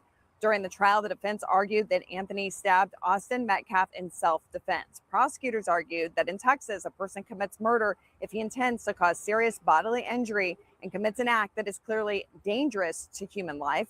Anthony's defense argued that Anthony was justified to use force because he felt that it was immediately necessary. This hearing is likely going to continue into tomorrow. The defense has 12 witnesses, but they may not all be here in person. Shannon and Lauren. Interesting. Okay. Thank you for that quick briefing. Appreciate it, Lori. We're going to bring in former federal criminal prosecutor John Helms, a criminal defense attorney here in Dallas, also, so he can really kind of look at both sides and also specializes in appeals. I'm curious, how often do Texas murder convictions get overturned on an appeal? Like, what are the odds that this would happen? The odds are not great for Karmelo Anthony that he's going to get relief from the Court of Appeals. I say that just based on the numbers, not based on the merits of any appeals. But it's most appeals result in the trial court being upheld. In your experience, what is the key to actually getting an appeal and being successful there? You have to, first of all, identify good issues. A lot of people don't know that in an appeal, you're not asking for a second opinion from the Court of Appeals. You have to identify some sort of legal error that occurred in the trial court. You can't just ask them, well, what do you think should have happened? Because they will defer to the jury's verdict unless there's some sort of legal error. So it's not just a second opinion. Okay, legal error. So we're hearing this morning a lot about these gentlemen's agreements that were done in the court. They're basically what that is. It's when the lawyers, the attorneys on both sides kind of talk. The judge, who's in this gentleman's agreement, and why does that keep getting brought up, and is that legal? Okay, first of all, it's legal. I mean, you can do it. Mhm. There's a significant question of whether it's enforceable. I mean, a gentleman's agreement is like it sounds like we might have in everyday life. Like a handshake. Yeah, Like, exactly. yeah, I'll do that. You do that. Right. Okay, you do that. All I right. trust Yeah. you, you trust Okay, me. Right. Okay. In this case, there was discussion about it with the judge in chambers, but it was not on the record. And in this And that's important to note what he said about it not being enforceable, because that's why when Carmelo goes to get on the stand, the prosecutor reneges and says, hey, he better not get on that stand or else I'm gonna bring up this other stuff. And because it's not enforceable, the defense has to go, oh damn. And they just have to bite it because it's not enforceable. There's nothing on paper where it's enforceable where he can go to the judge and say, hey, he's breaking our agreement. And then if he continues to break that agreement, you can then go to the appeals court and say, hey, he broke our agreement. So that's an important thing to note. case, as I understand it, there's a disagreement over what exactly the gentleman's agreement covered. And so that's going to be difficult for Carmelo Anthony's defense to overcome, I think, because if there's not anything specific on the record, it'll be hard to enforce. And it may be hard to show exactly what the scope of it was, since the state apparently disagrees with what the defense says.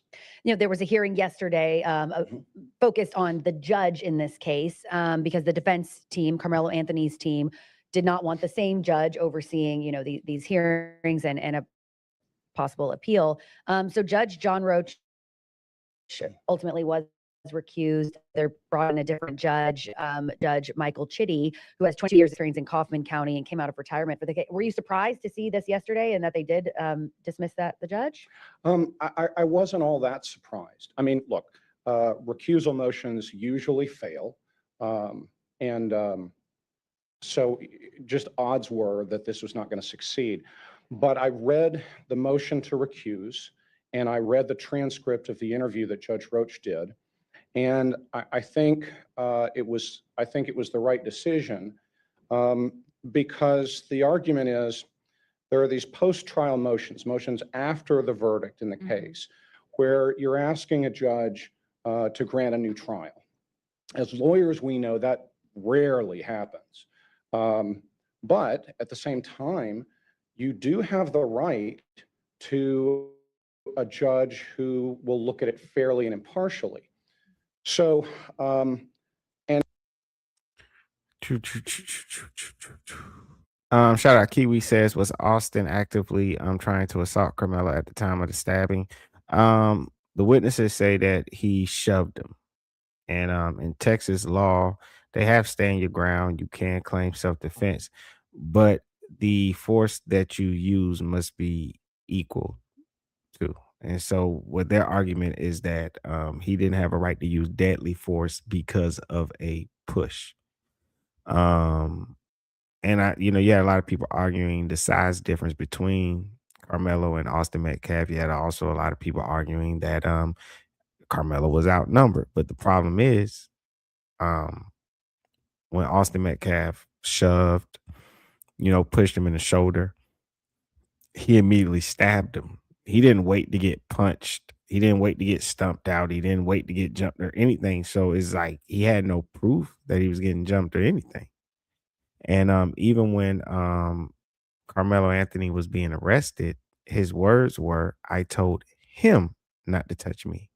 He put his hands on me. He. And so when you had like all those other people talking about, oh, they were jumping him. How? He never brought up anybody else. It was only him. He. One person. Just from a push. Stab. And that's it. And so, it was deadly force. Just from a push. Not even a punch in the face. So Yeah, Kiwi. Definitely. That is just a hard thing to argue. It really, really is. So technically it wasn't even a fight. A fight never happened. And it's not just the law doesn't say you decide whether the judge can be fair. You actually look at whether a reasonable, objective third party, third person considering it would think that there was a question about fairness. So it was actually a kind of a conservative decision to remove Judge Roach from the post-trial motions, the motion for a new trial in particular. Do we know if they like this new judge, that both sides like this new judge, or that doesn't matter? Well, I mean, they don't get to choose. Right. So they don't really have a say if they don't. Also, and shout out to Prince of Petty, also Kiwi, Prince of Petty, wrote in the chat, don't forget reaching in his bag and saying, touch me and see what happens. That's considered, intentional.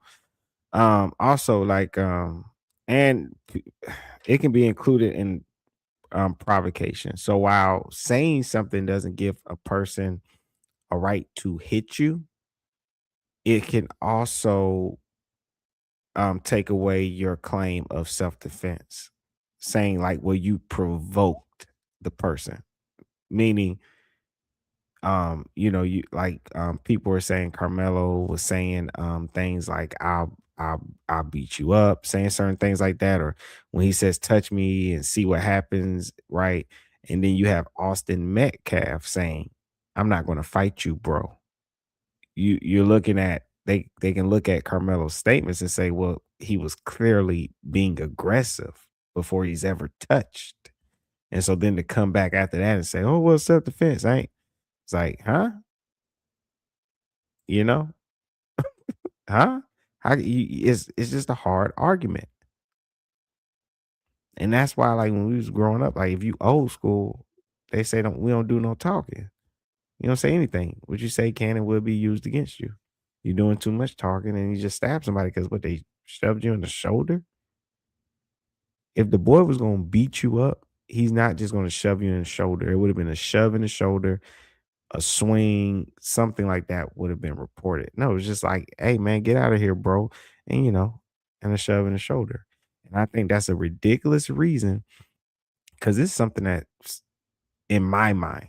And, I don't know how other people think about this, but in my mind, a shove in the shoulder is not a threat to any young man that plays sports. Okay.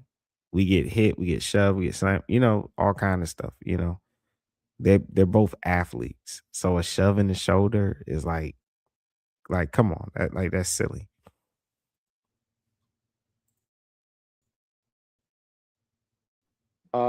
Everything I know about Judge Chitty is that he's just very fair and very well respected. I'm sure Carmelo Anthony's defense would prefer him to Judge Roach, who has, said that he thought that the verdict was correct and that the trial was fair. Not surprising statements from a judge, but Who likely feels like his jury did what the jury was supposed to do and followed the law. absolutely. Which is what you would hope any judge would say when they finish a court case. Sure. I mean, every judge is going to have an opinion about whether the jury got it right.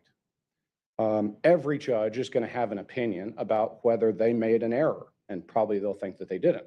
Mm-hmm. So inside their head, they almost certainly form those opinions. But it's the public's perception that kind of matters here. You want it to appear fair. So as long as the judge keeps his opinions to himself or herself, then that's okay. But you just can't go out and say those things, which creates a question of potential fairness for the post-trial motions. Okay. We heard from the Collin County Assistant District Attorney. He gave his opening statements. He talked about the fact that everything we did in that trial, Carmelo Anthony's attorneys agreed to. So everything that was done, whether it be releasing some jurors, whether it be putting Carmelo Anthony on the stand or not, like everything was agreed to. So what is going to be, in your opinion, maybe the sticking point that will get them, if sure enough there is an appeal and another trial granted, where do you think it would be where a judge in this case would say, yes, let's do another trial? Is there some area where you've seen where you're like, that could be the sticking point? Well, in the motion for a new trial, I didn't see anything that suggested to me that it's going to be granted. Got it. Now, it's You said Kiwi says, "Wait, is the court's trying to cover up this mess or backtrack on decision?" Nah, I think the defense is trying to backtrack on their gentleman's agreement. They made a decision. The prosecution and defense made a decision to leave out of the trial. They wanted to leave out Austin Metcalf's past. He has some racial stuff in his past. Him assaulting, trying to attack a teacher. Well, he definitely did verbally, had an incident with a teacher, an incident with a girl, and Karmelo Anthony has some stuff in his past with they both had things in their past where they were talking about bringing weapons to school, fantasizing about hurting people. These were two troubled young men, and the prosecution and the defense side came together and had a gentleman's agreement where they said, hey, we're going to agree not to bring these things up in trial. And we're only going to deal with what happened that day between these two young men.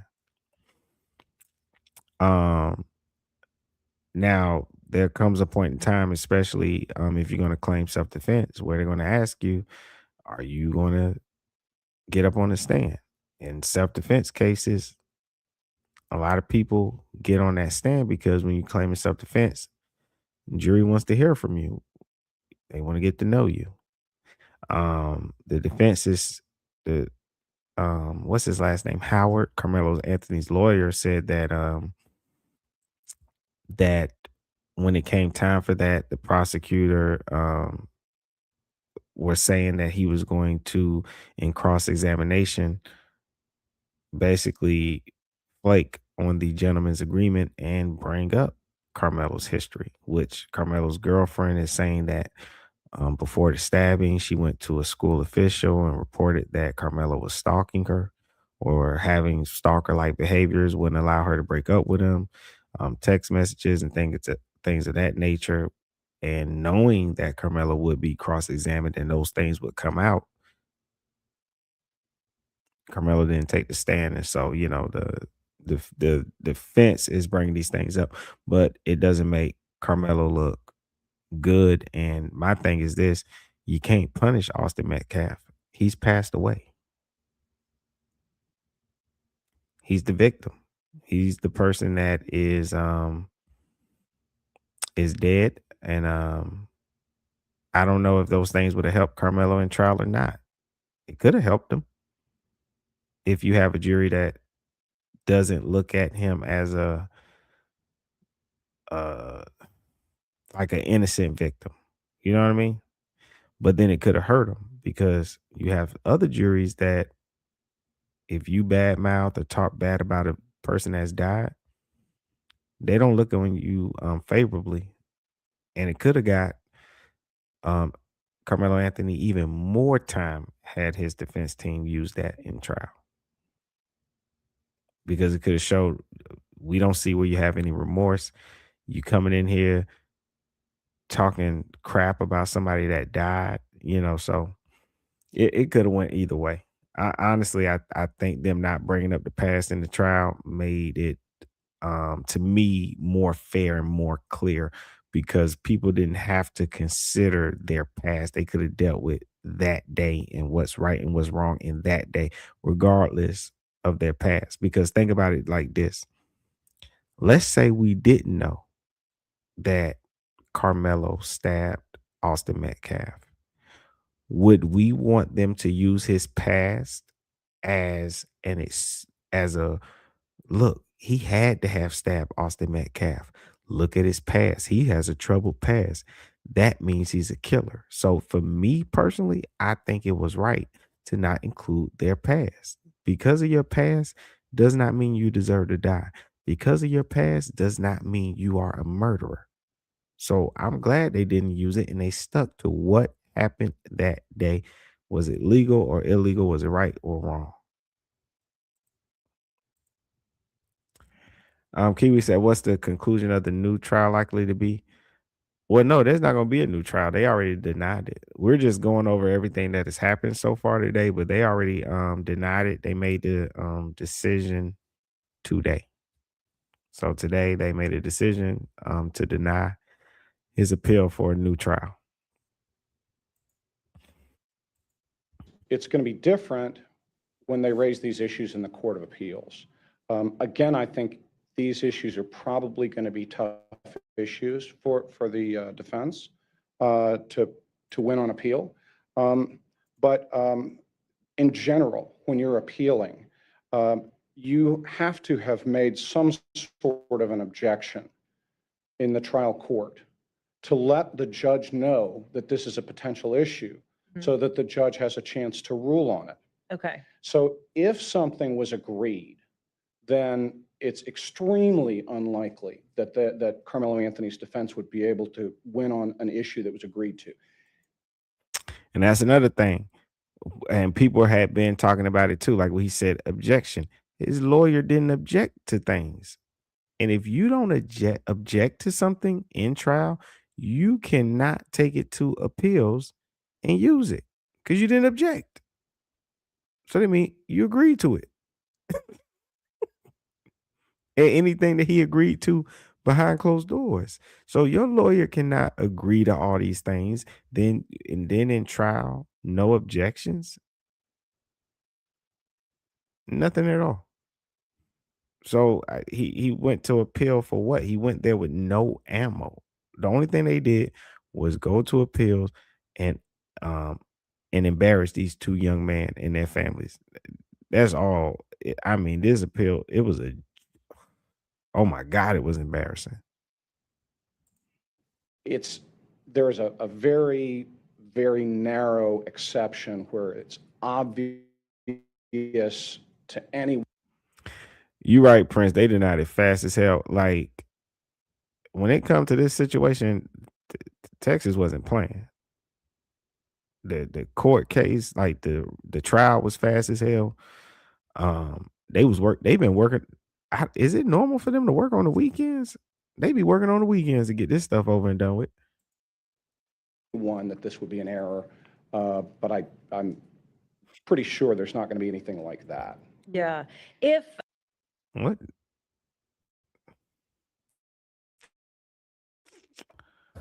Well, we do have an update today. The trial judge for Karmelo Anthony was removed as the North Texas teen seeks a new murder trial. Big headlines today. We already watched one of those videos. A few hours from now, Karmelo Anthony's attorneys will be back in court fighting for a new trial. Anthony was convicted of murdering Austin Metcalf at a Frisco track meet last year. Our Janelle Fort is live for us. Let's see. Kiwi said, I'm just hearing of this story now, and wow, this is absurd. What were his lawyers thinking? Oh, you just now hearing of this story? It's been like a big deal. I think right now it's been overshadowed by the whole Nolan Wells situation out of Mississippi.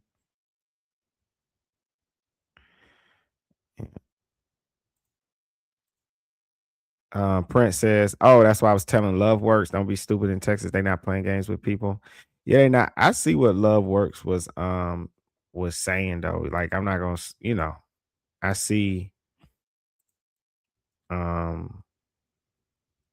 what Love Works was saying. I really, really do.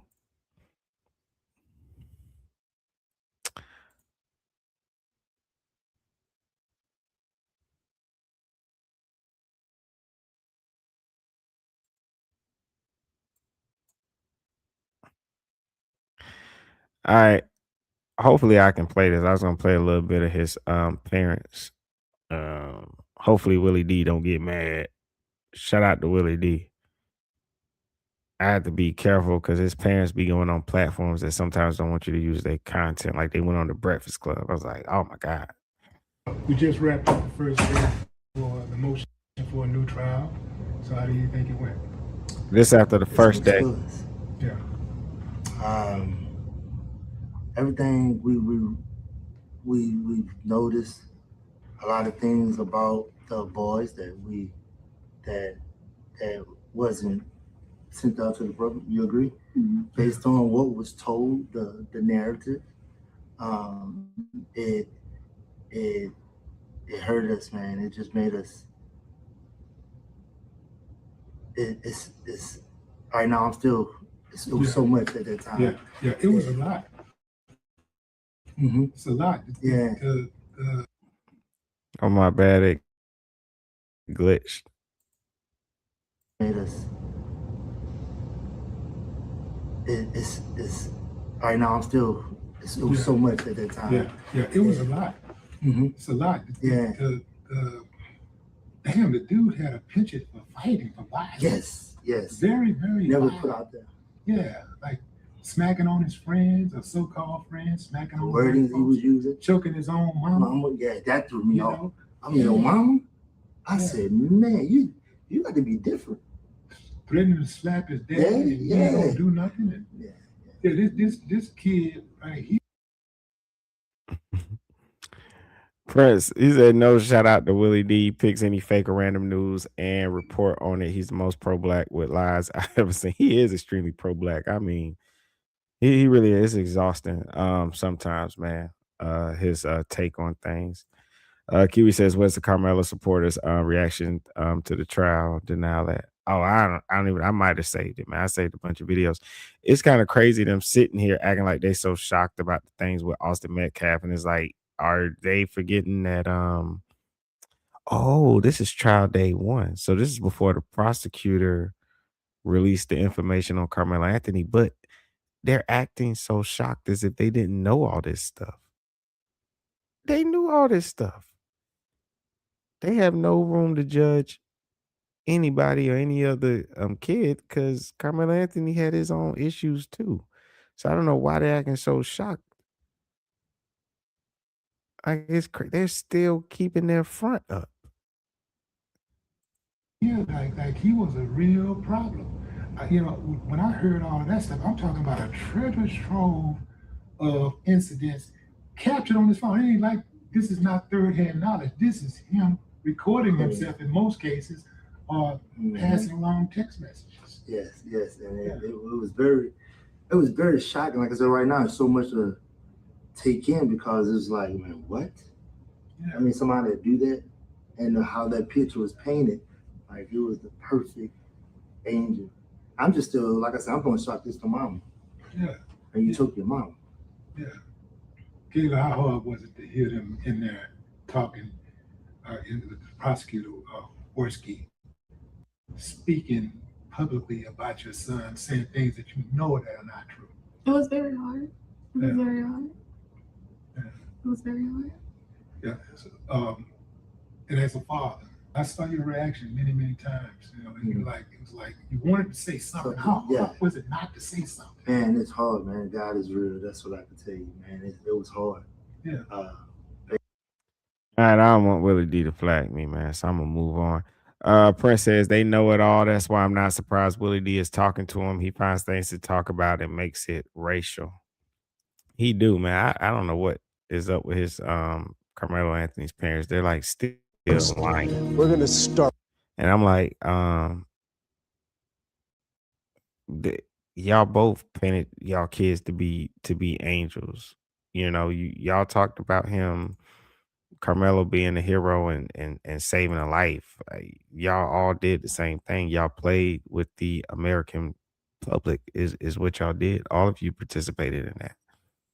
With the latest on Karmelo Anthony's appeal. He is serving 35 years on a murder conviction for stabbing Austin Metcalf at a high school track meet in Frisco. But Anthony's attorneys are asking for a new trial. Senior crime and justice reporter Rebecca Lopez just came out of the Collin County courtroom where she's been all day. Rebecca, can you tell us about this new information about Karmelo Anthony that defense attorneys wanted to exclude? Yes, Chris, there was both information about Karmelo Anthony, but also about the Metcalf twins. There was information today that defense attorneys said points to the fact that the Metcalf brothers had incidents of racial incidents, and they also had some questionable background information. That also, Karmelo Anthony had some character issues in his background, and both prosecutors and defense attorneys were trying to keep all of this out of the initial trial. Anthony's lead attorney, Mike Howard, was on the stand most of the afternoon to explain why he and co-counsel Toby Shook made an agreement with prosecutors to keep that information about character and background of both the Metcalf twins and Karmelo Anthony out of the trial. Howard testified that the defense learned that there were more than 53 incidents that they could document involving Austin and Hunter Metcalf, in which they were accused of fighting, assaulting other students, and using racial slurs against Black students. He also testified that in a couple of cases, they were accused of assaulting young women, and that multiple teachers accused the twins of calling them derogatory names. Howard says some of those incidents went back years, and he says in his view, it showed a history and a pattern of violence and aggressive behavior on the behalf of the Metcalf twins. Chris. And Rebecca, I think a lot of people hearing this play out now will wonder why did none of this come out during the trial? Well, Chris, there was this gentleman's agreement during the trial where they both said that they agreed that they were not going to bring these character issues up, that they were going to leave them out. But then at the last minute, Bill Wurtsky, according to defense attorneys, decided that he was going to cross-examine Karmelo Anthony, and he was going to bring up some of these incidents in cross-examination. So apparently there was a big shouting match, according to testimony today, between both parties, prosecutors and defense attorneys. And now his attorneys, his new attorneys, want to ask this new judge that just got appointed to give Karmelo Anthony a new trial, saying that there are some serious legal issues with his first trial. And also, we're supposed to also hear testimony that Bill Wurtsky says shows that there are some character issues involving Karmelo Anthony. According to him, on the day that Austin Metcalf was killed, Karmelo Anthony's ex-girlfriend went to an assistant principal and told that principal that she was afraid that he had been stalking her after they broke up, and that he was obsessed with guns, knives, and fights. And so, again, Bill Wurtsky says he plans to bring it up when it's his turn. So just a lot going on in this trial right now, Chris. Yeah, a very playing out very differently than the actual murder trial itself. Rebecca, thank you very much for. And you correct, Prince. I remember watching Willie D's videos at the time. This is why you gotta be careful when you clicking on these people's YouTube pages, man. Seeking information from them, because I'm a person that knows, I know of Willie D, and so of course I didn't, think nothing of it. I was like, oh, that's Willie D. I'll listen to his YouTube channel and get my information from him. And he was one of those ones that kept saying, yeah, Karmelo Anthony was jumped. He just kept saying it. No proof, nothing at all. He just kept saying it.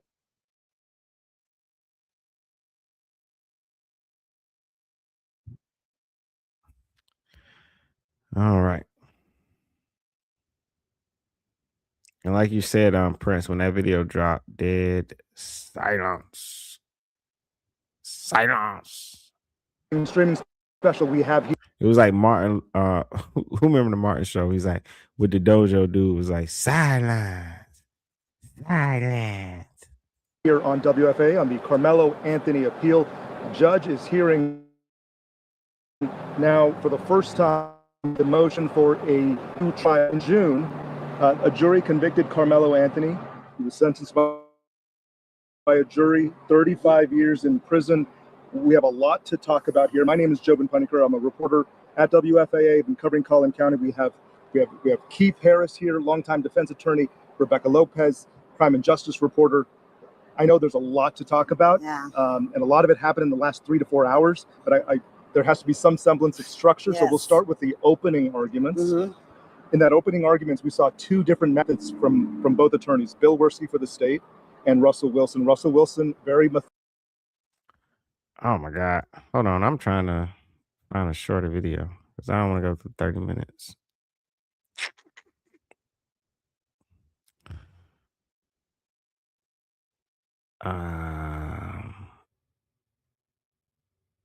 Where is it at? Because I wanted to hear them talk about.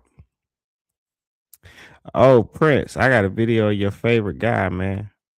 I got a video.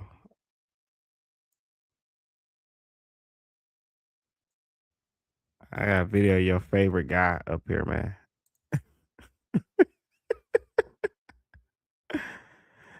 Ah. Short. Of course, we previously put out that there were going to be 2 days of a hearing, and only Wednesday and Thursday.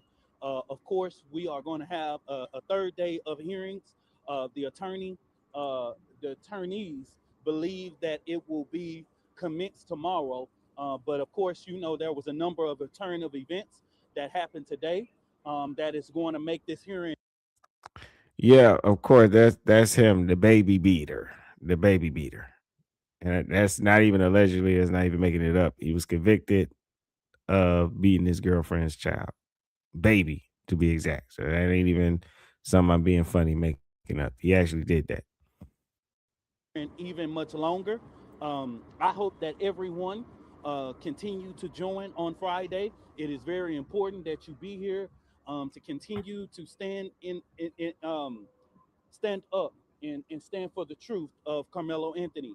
I'm not going to go back and forward with all of the things that the people and the public heard today through the media, through many. As an advocate and the president of the next generation. What the hell? Is that me or is that them? Media through many. Oh, that ain't me. That's the video that's doing it.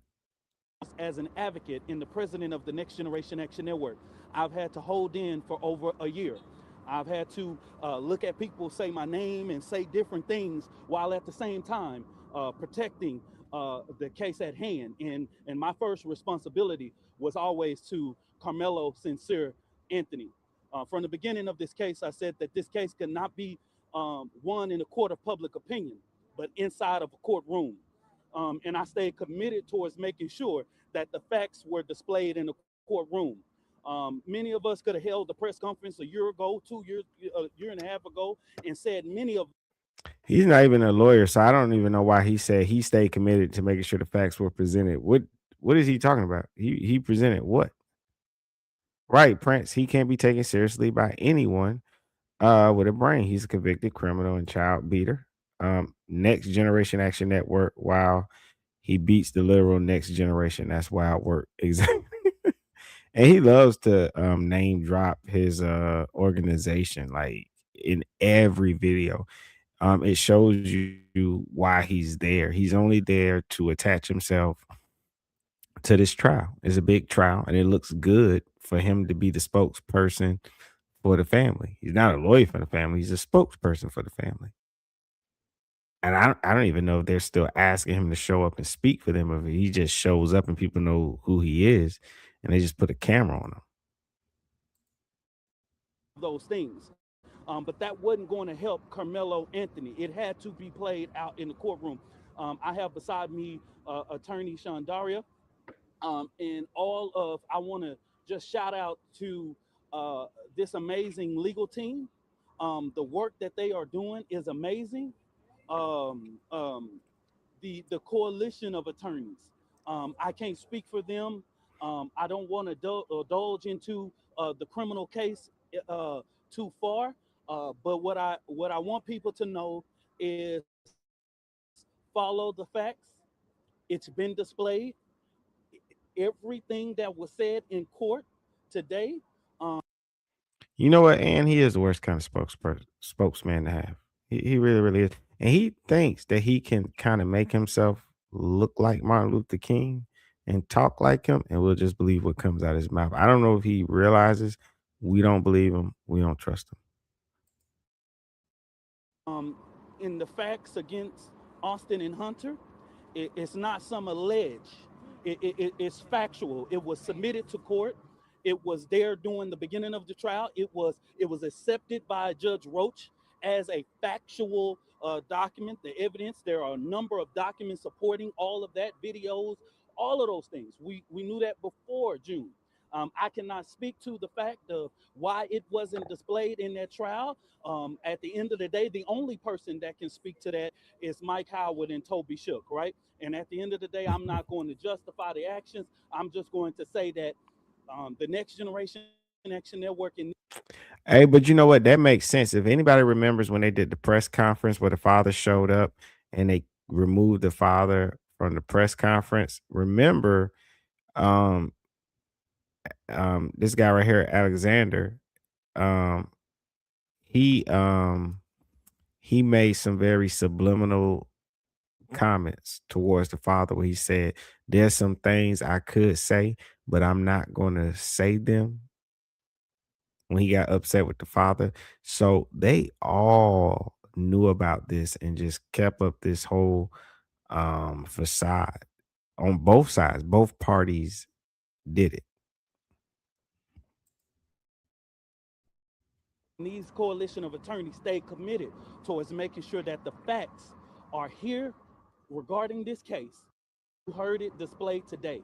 And I ask that everyone join us tomorrow as we continue a third day of this long journey of being able to fight for a new trial for Karmelo Sincere Anthony. Anything else, I'll open it for just brief questions, but I ain't gonna take too many.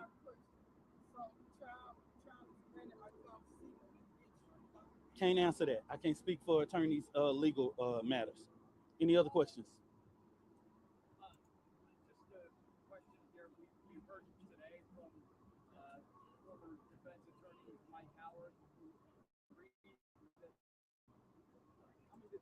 I can't even hear what questions they're asking. Shout out to Ann says these donation hustlers not here for the criminal part, just the 501c3.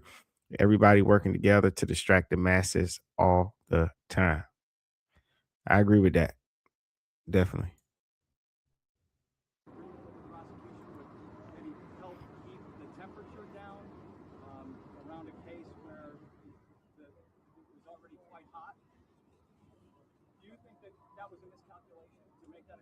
Correct. I've always disagreed with him on that approach.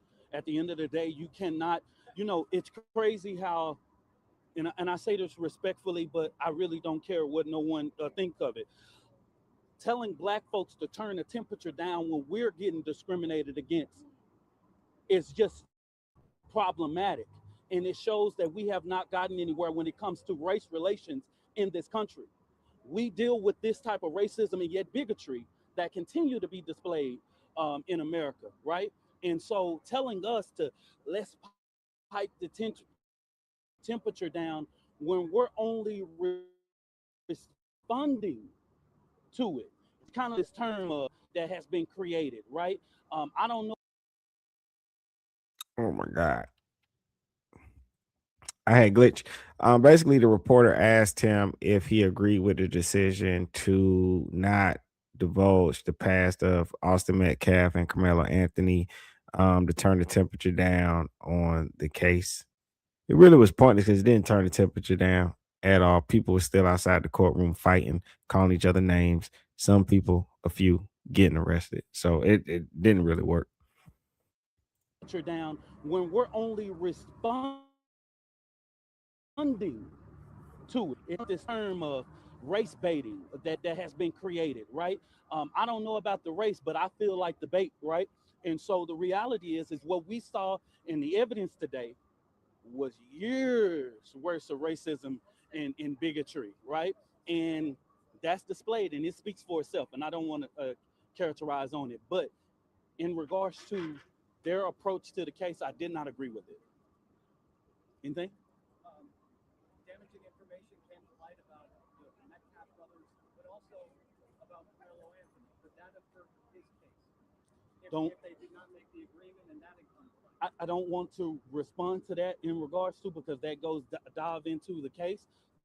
But I think that everything in this trial should have been displayed. That's right. And And says even Ben Crump, he's a civil rights lawyer. Like, what the f are you people down there for? Of your not helping any causes. These idiots didn't advise that dad to get a real lawyer. His parents has lit him and stole his donations money. I think they benefit off of when things go bad, to be honest with you. They'll help you get some money in the end. But think about it. You only get money when something like when you've been wrong. So I think it works out in their favor if things kind of go sideways or bad for you. And so I would always be weary of somebody that benefits if only if something bad happens to me that, and they can prove it and show it and get the money. But yeah, I don't know who they was listening to be honest with you. I don't think they had a good I think honestly they just did not have a good strategy. They should have seen if they can get if they could have got Rick Child lawyer. He had a phenomenal lawyer and defense strategy. And I think that And Rick Child's the Asian guy that had shot the kid in the back that they thought stole something out the gas station and the gun had fell out of his pocket. And says he needed these lawyers and help before the conviction. It's an uphill road now. Yeah. If he could have had the legal team that he has had during this, and I know people are going to say, well, the appeal was denied, but it's a tough thing to get a ruling like that overturned. And I think it's even harder when you got such a high profile case, you know. And I think it was a Hail Mary shot anyway, because what if he would have got a new trial? And what if he would have got convicted again? But this time he don't get 35 years. He get even longer. So it's like, you know what I mean? Like I don't know.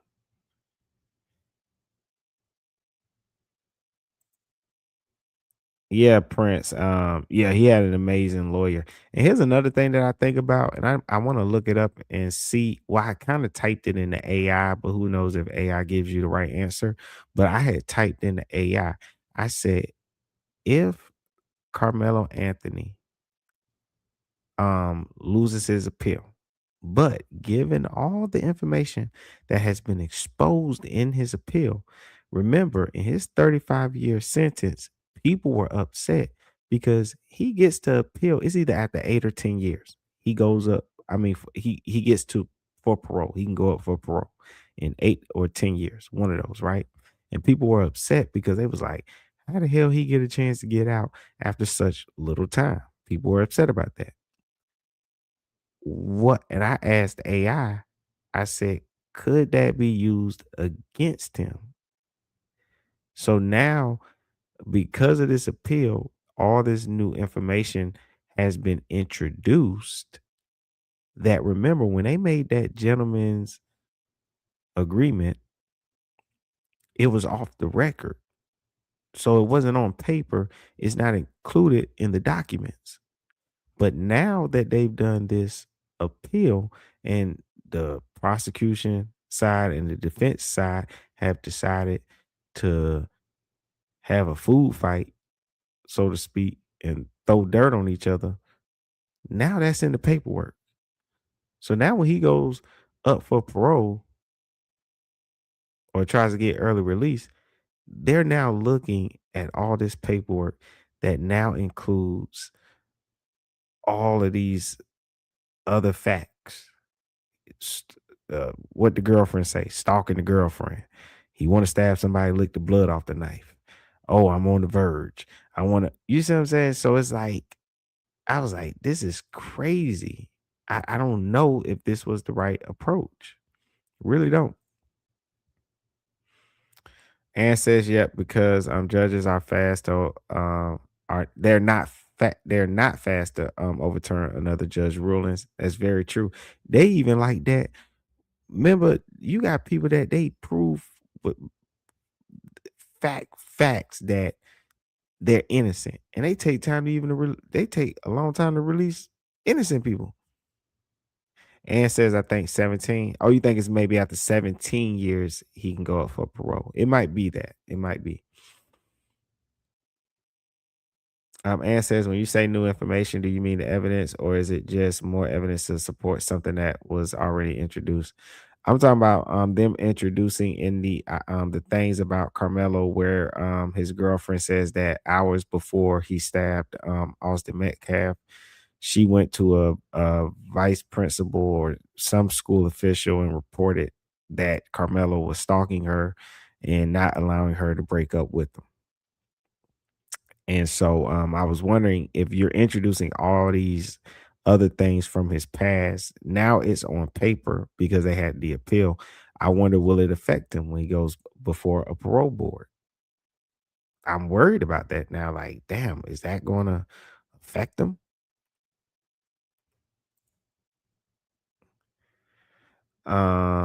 Let's see. Oh, Prince says that's going to hurt him upon parole hearing. Yeah, that's what I think too. And I think that's something now because, mind you, Austin Metcalf's father also gets to show up to the parole hearings. And he gets to now stand up and talk about something that was once agreed. We're going to keep this out of the public eye. But now that it's been introduced, he now gets to stand up in the parole hearing saying he can say whatever he wants to say. It's a parole hearing. He's not bound by the trial or the rules of court when it's a trial. He gets to read his letter, say whatever he want to say.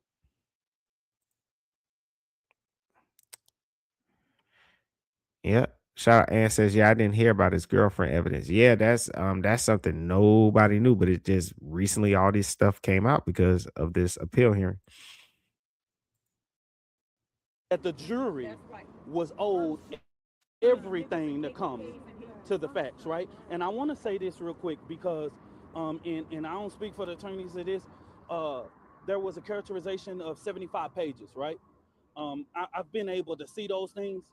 And if you take a screenshot on 75 page and you put that on the one page and you make all of those things about 50 some documents, it becomes a long document, right? At the end of the day, what you have is more than 30 or 50 full pages of things against Austin and Hunter Metcalf, right?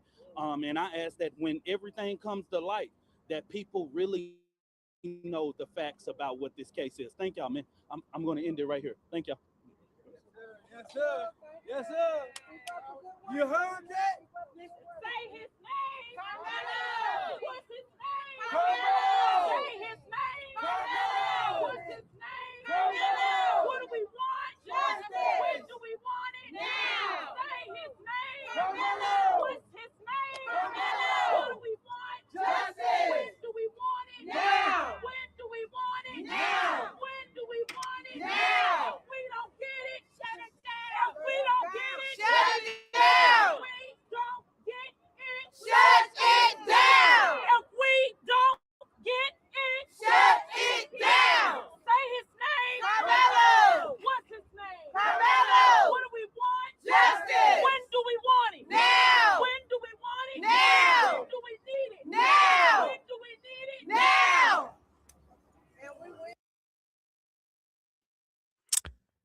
And with they're not even helping him. Don't bring in new evidence unless you get a new trial. Geez, did these lawyers get their degrees online?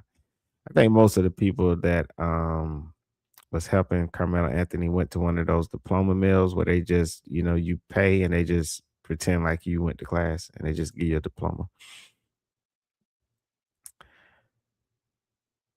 And Ann says these people will not help him. In the end, they just making noise. I think they is. It's been this whole, what's that, song and dance pony show is really what it's been. I'm gonna tell you like this, and people have got mad at me. They get mad at me because I'm black and they say, oh, you're a sellout. I'm telling you, look, when you have and I watch a lot of true crime, and one thing that I've noticed for people, because some crimes is a who done it.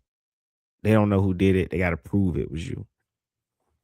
When you have a situation where it's not a who done it and they know it was you, you have to be careful with how you proceed. And you gotta have a good defense strategy where it's like you're going to get your punishment, but how do you get the best possible outcome, even when you gotta get a punishment? And I think this boils down to um his defense strategy. Anybody who thinks that they were going to allow that boy to stab that boy in the chest and kill him and just walk away scot free, no intelligence. I'm just gonna go out on a limb and say that no intelligence at all. If you think you can stab somebody and kill them for pushing you on the shoulder, no. It's like weird that people are making that argument. Princess Ninja's chatting for nothing and didn't shut down anything. I'm laughing, y'all, because y'all don't know Prince's voice, but I know his voice. I can imagine him what he just everything he's saying. I can imagine him saying it.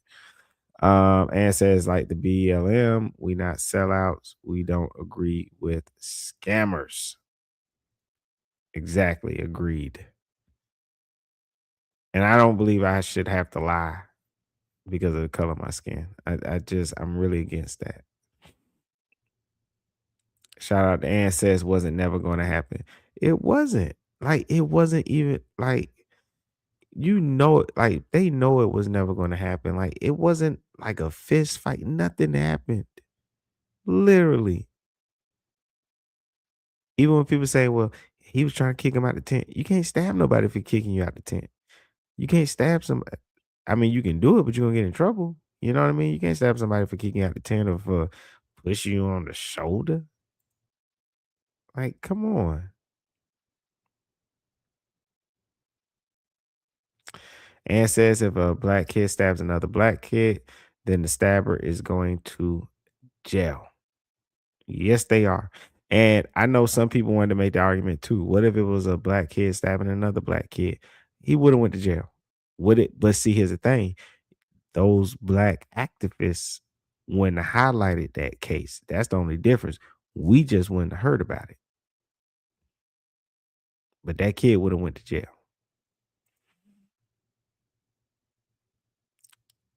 Shout out Prince says this trial was full of pipe dreams. It was.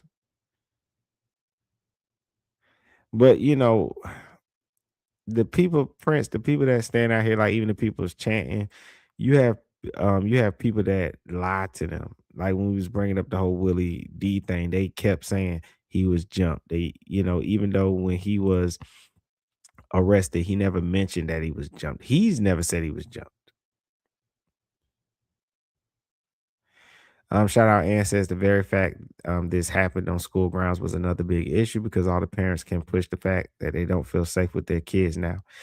And that is an important thing to note too as well. And they've been cracking down on teenagers. I don't know if people know this, but even when it comes to fighting, it's zero tolerance.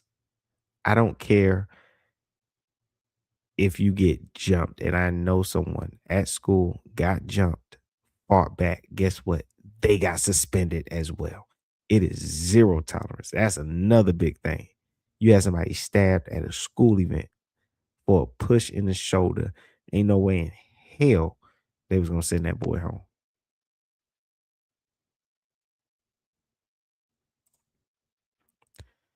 Let's see. Press says no one would have cared if it was a black kid shanking another black kid, zero damns to give. Exactly.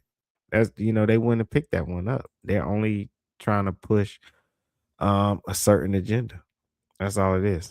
What video I got next?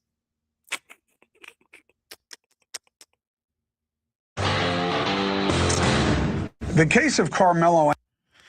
This guy was interviewing. Oh, he's interviewing Jeff Metcalf. Seemed pretty cut and dried early on.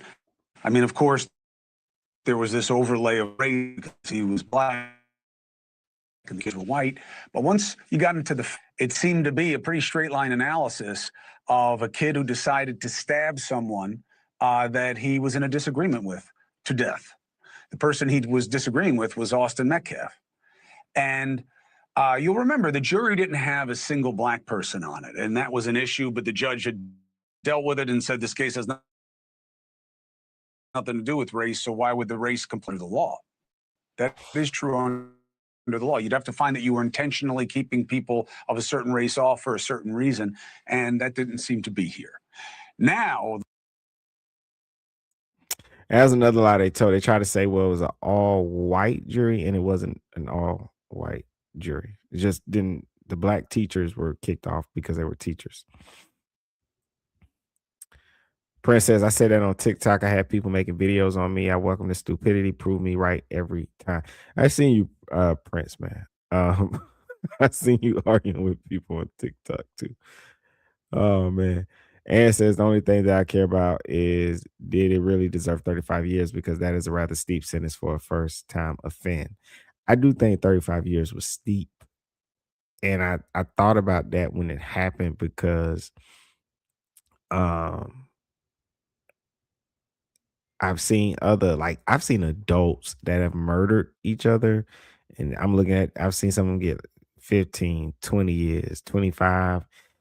But I think he could have got more time. I think the best decision that his defense team made was was electing for the jury to decide sentencing. And I think because, see, a judge is used to sentencing people. A judge can sentence you life in prison, go home and sleep like a baby. Everyday regular citizens, not so much.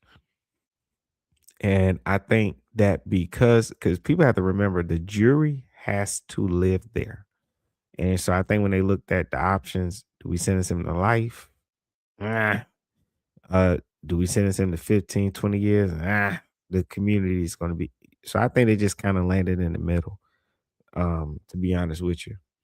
And they know that he has the opportunity to go up and get parole and, get out earlier than 35 years. So I think that's why they picked 35 years. That's just my opinion. I don't have no proof of that.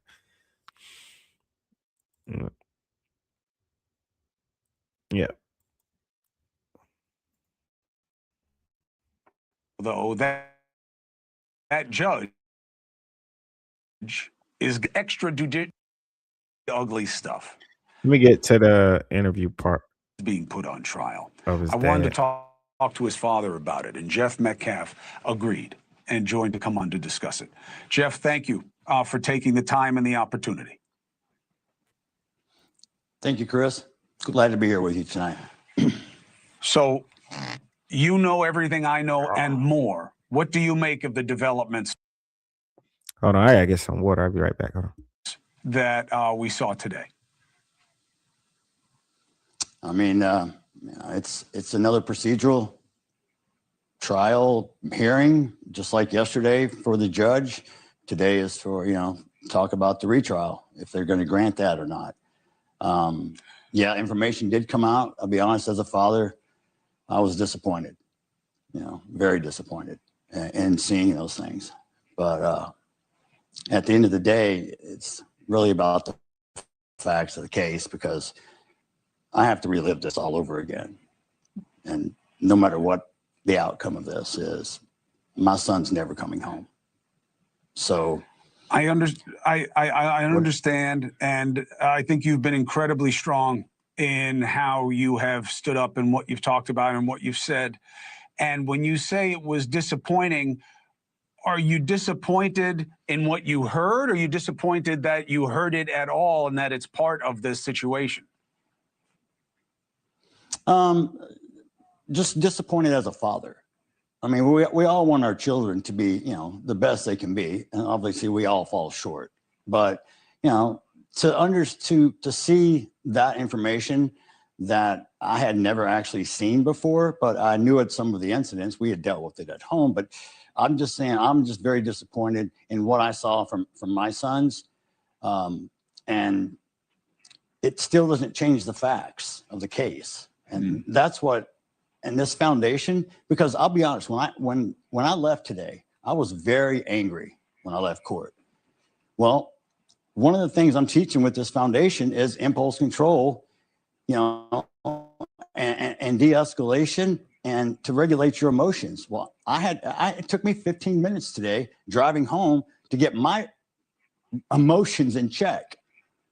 I can understand how people can make a split-second decision, and it can be the wrong one. And it can put someone in a grave or someone in a cell. And that's why this foundation is why I started it, the Austin Metcalf Foundation. So we don't have situations like this. So people don't feel like I feel today. Because I'm telling you as a parent, you don't ever want to feel this pain, and nor would I wish this upon my worst enemy. And to sit there and watch my son be dragged through the mud again today, the same stuff that was said for 14 months, if you want to try to assassinate character, it's do what you think is right. Yeah, I don't believe his dad though when he says he had never heard of that stuff before. Some of those things he had never heard. I don't believe him, because then how in the same breath when he says like, well, we worked on it at home. Like, come on, guy, get out of here. Y'all knew. Y'all knew. You know, you just pretend like people were lying. So yeah, and I get him being upset because his son passed away. I get that, but you can drop the front.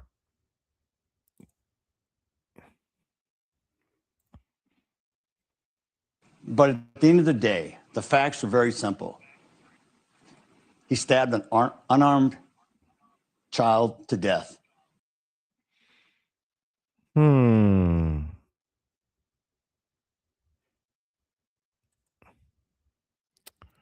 Let me see if I can get this loaded up. I don't know why my computer be acting slow lately. I'm gonna delete every damn thing on this crap. Start over. Jeff Metcalf is facing backlash after saying this. I got a new name for Mello. It's glitchy itchy. It's glitchy itchy over here. Yeah, after all this, I'm gonna restart my computer. Jeff Metcalf is facing backlash after saying this. I got a new name for Mello, okay? Because he was such this little boy I was trying to portray. How about Watermelon Felon? How's that one strike you? I hope he enjoyed his first night in that cell last night. So what do y'all think about Jeff comments? Some people. Yeah. What a way to show your racist side. Guess that's where your son got it from.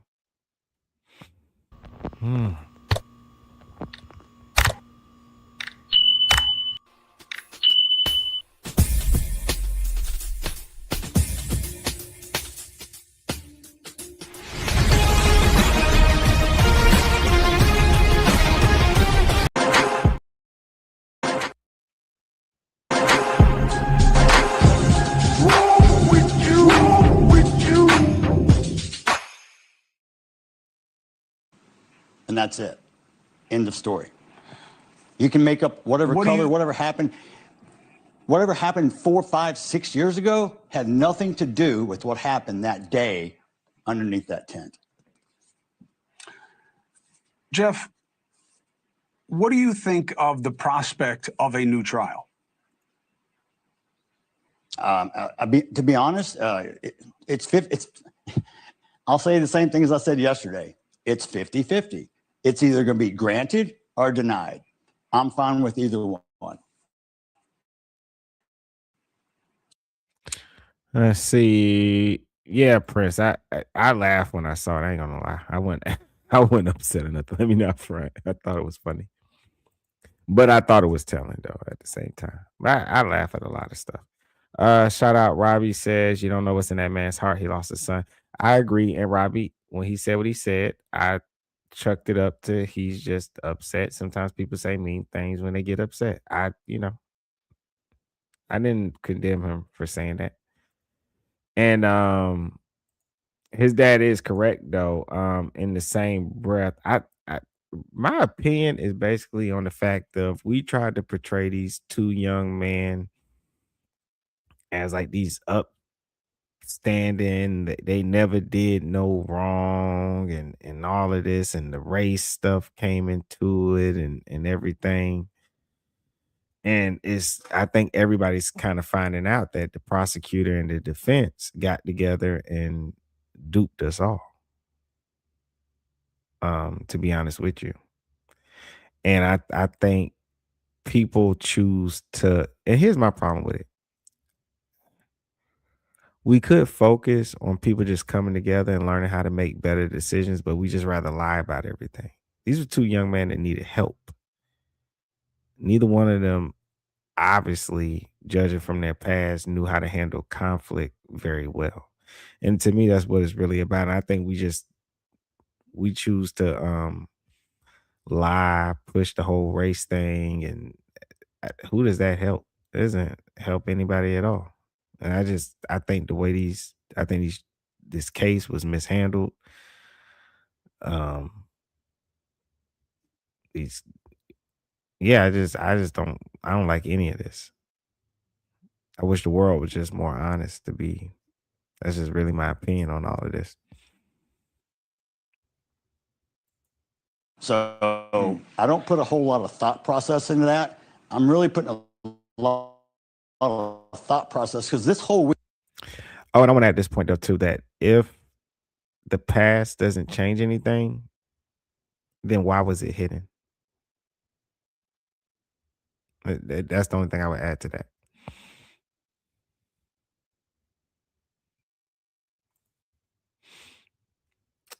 Prince says, but black make new races every day. That man sat there and watched people say his son deserved it.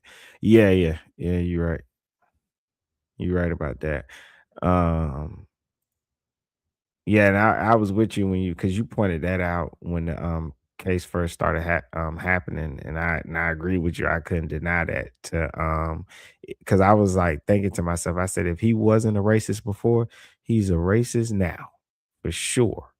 Like if you could turn on your TV and see people saying your kid deserved to die, that's bound to make people hate anybody. Shout out Patrick says he can come home in 17 years.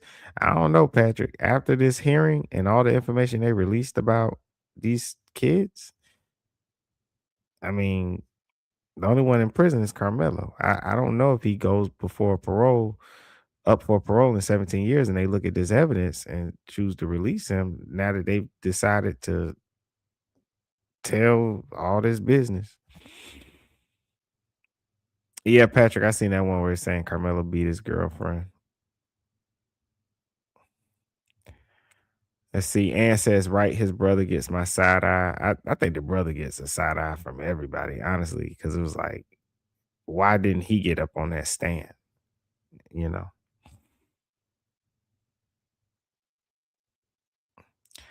Let's see. Robbie says, if anything, the defense team messed up. Yeah, I think we all agree on that one. He had a sucky.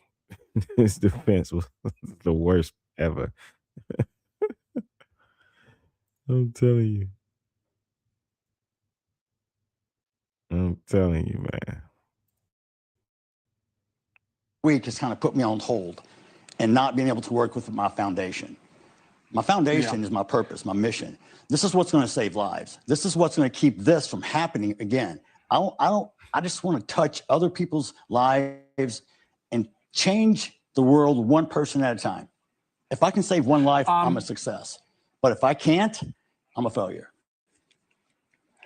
Listen, I think that the judgment is in the effort, brother, not in the outcomes. If you're trying to help people and you're trying to help them de-escalate and in the ways that you say that the AMF is going to be about, the effort is the standard, not the outcomes. All you can do is try to make a difference, and you're clearly doing that.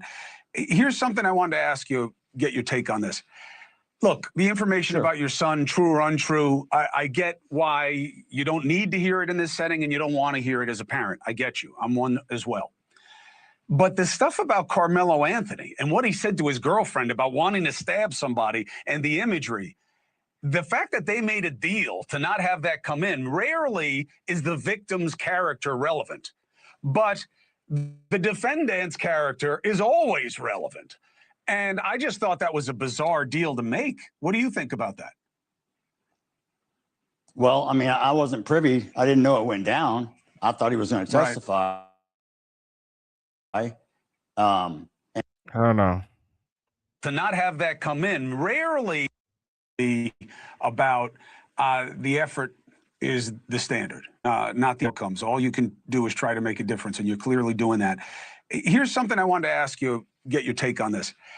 Look, the information about your son, true or untrue, I get why you don't need to hear it in this setting and you don't want to hear it as a parent. I get you. I'm one as well. But the stuff about Carmelo Anthony and what he said to his girlfriend about wanting to stab somebody and the imagery, the fact that they made a deal to not have that come in, rarely is the victim's character relevant. But the defendant's character is always relevant. And I just thought that was a bizarre deal to make. What do you think about that? Well, I mean, I wasn't privy. I didn't know it went down. I thought he was going to Right. testify. And so after the trial, it was explained to me, you know, because I was expecting more information to come out. And they said, well, you know, both sides agreed not to bring character into it, which to me, it made sense. Because really what we're looking at is what happened that day underneath the tent.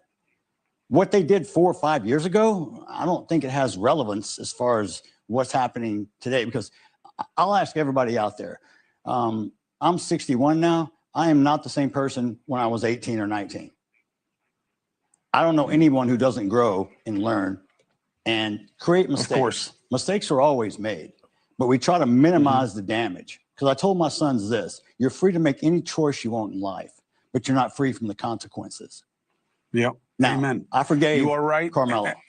Now I didn't forgive him for him. I gave him for me. So I'll have peace. So I'll have, you know, so I can Understood. go on and move forward. This is not going to keep me prisoner. So, you know, whatever came out about him, I'm not trying to draw conclusions. I don't have all the facts, all the stuff they have on him. I do know it was a 75-page document. Yeah. And what I saw today was disturbing. I'm not going to lie. I didn't know that. I didn't know it existed. I understand, and now we know, and we'll see what it will mean. But Jeff, you'll always have a platform here. You know what, y'all? I actually kind of changed my mind on the father. Maybe he wasn't privy to a lot of things, and I don't know, y'all. For this boy to have stabbed his son and killed him, and for him to still turn around and say, "Don't really care what Carmelo did in the past. I only care about what he did that day. Let's stick to that." Was that illegal? Man. Some people get mad at me for saying that. I gotta give him respect for that. So maybe he wasn't privy to a lot of those things.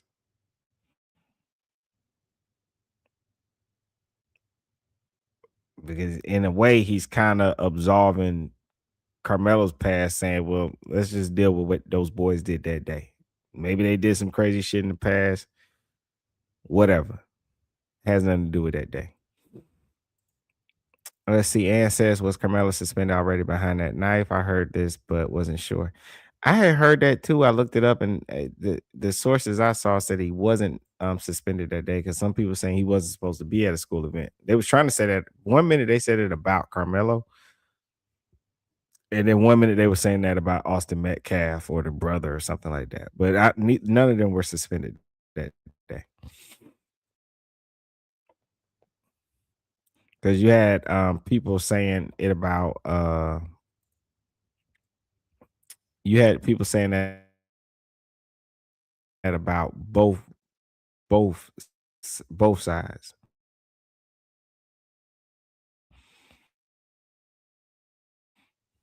One day after winning their fight, arguing over whether Anthony's rights were violated. Oh my gosh. So over everything.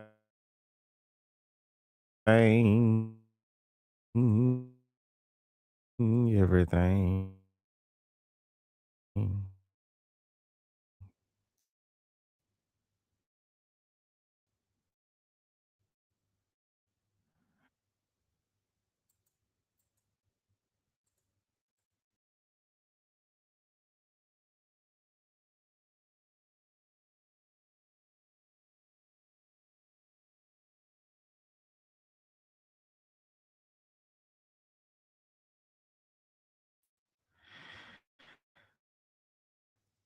All righty then. Yeah, you're right. And it's so much, too much.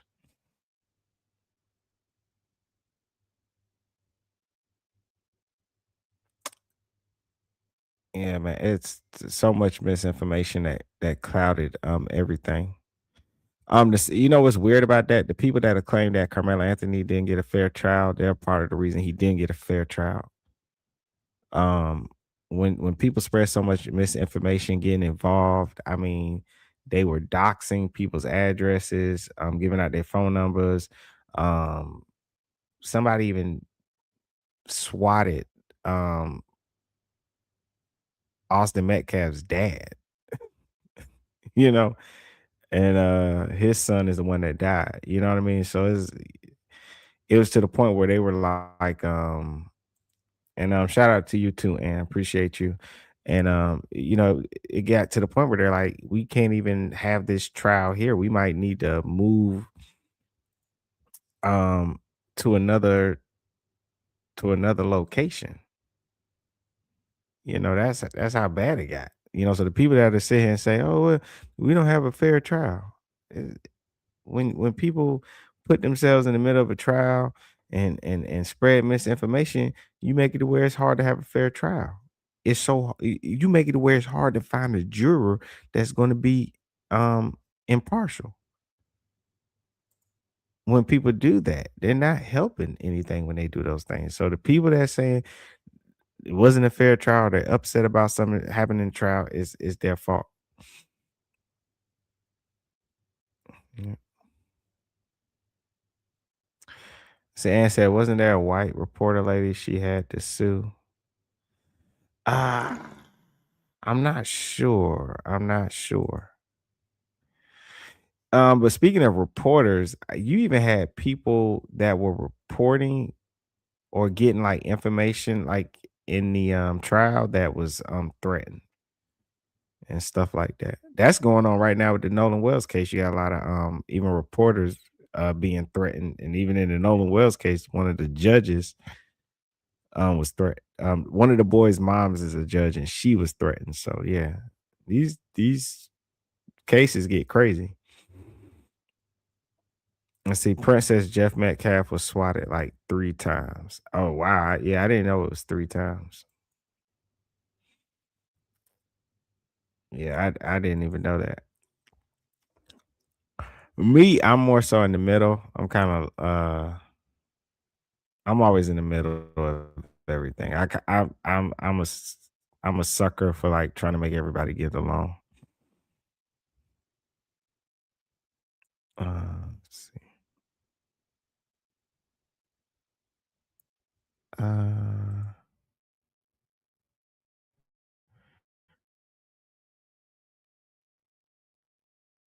Murdering another teen, Austin Metcalf, at a track meet last year. This new information that jurors never heard in a hearing on whether Anthony should get a new trial. Our Meredith Yeomans has all the details from the court. What's next? That was the reaction outside the Collin County Courthouse after the first day of Carmelo Anthony's new trial hearing. Inside, his defense team spent the day trying to show Judge Michael Chitty why Anthony's action should be. The test focused on what happened behind closed during the trial. I already seen that one already. The tent at the Frisco track meet was never the whole story.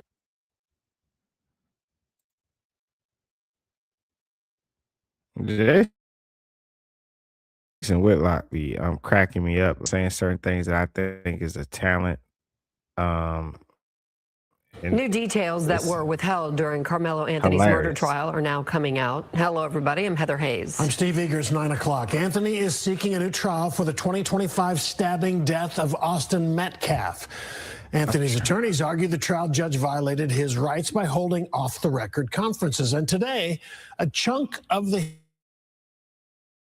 hearing focused on a so-called gentleman's agreement that governed how the trial played out.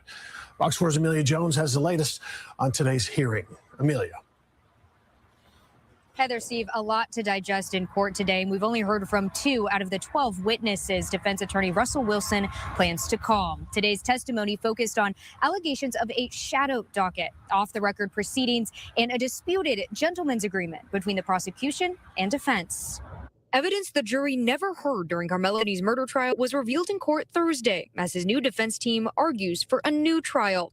The 19-year-old was convicted of murder in June and sentenced to 35 years in prison for fatal. Hey, yo, Prince, you correct. He is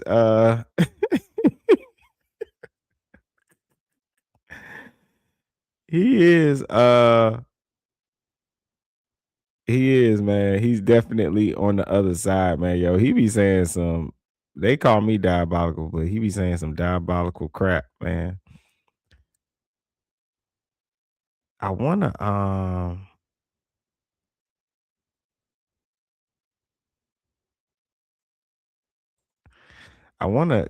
find a video with talking about Karmelo Anthony's past history. Is the one I'm looking for right now. My God. Where is it at? All right, I found it.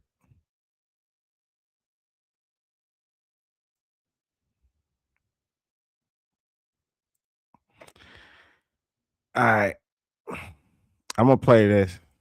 When evidence was presented showing Austin Metcalf's disturbing record of fights, bullying, and racist behavior. Karmelo Anthony was dressed in a suit and tie for this morning's hearing, which began with the defense arguing that efforts by the trial judge and prosecutors to combat threats and deal with disruptions actually prevented Anthony from getting an open and fair trial.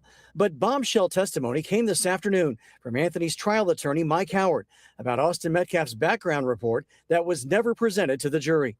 CBS News Texas has also learned new details about Austin Metcalf's background.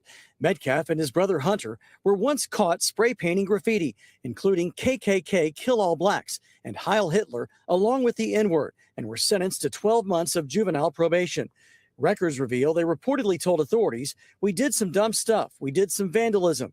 There are several documented instances of Austin using racial slurs in school, and in 2023, Austin was accused of bullying a black student in class. In 2018, while still in elementary school, Austin and his brother were accused of bullying and assaulting a female, which led to his arrest.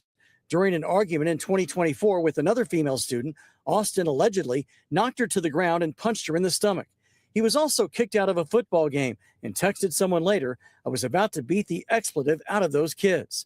At a previous track meet, when another student alerted Austin that someone not on their team, quote, "behind our bench was talking wild," Austin reportedly replied, "Kill that MF."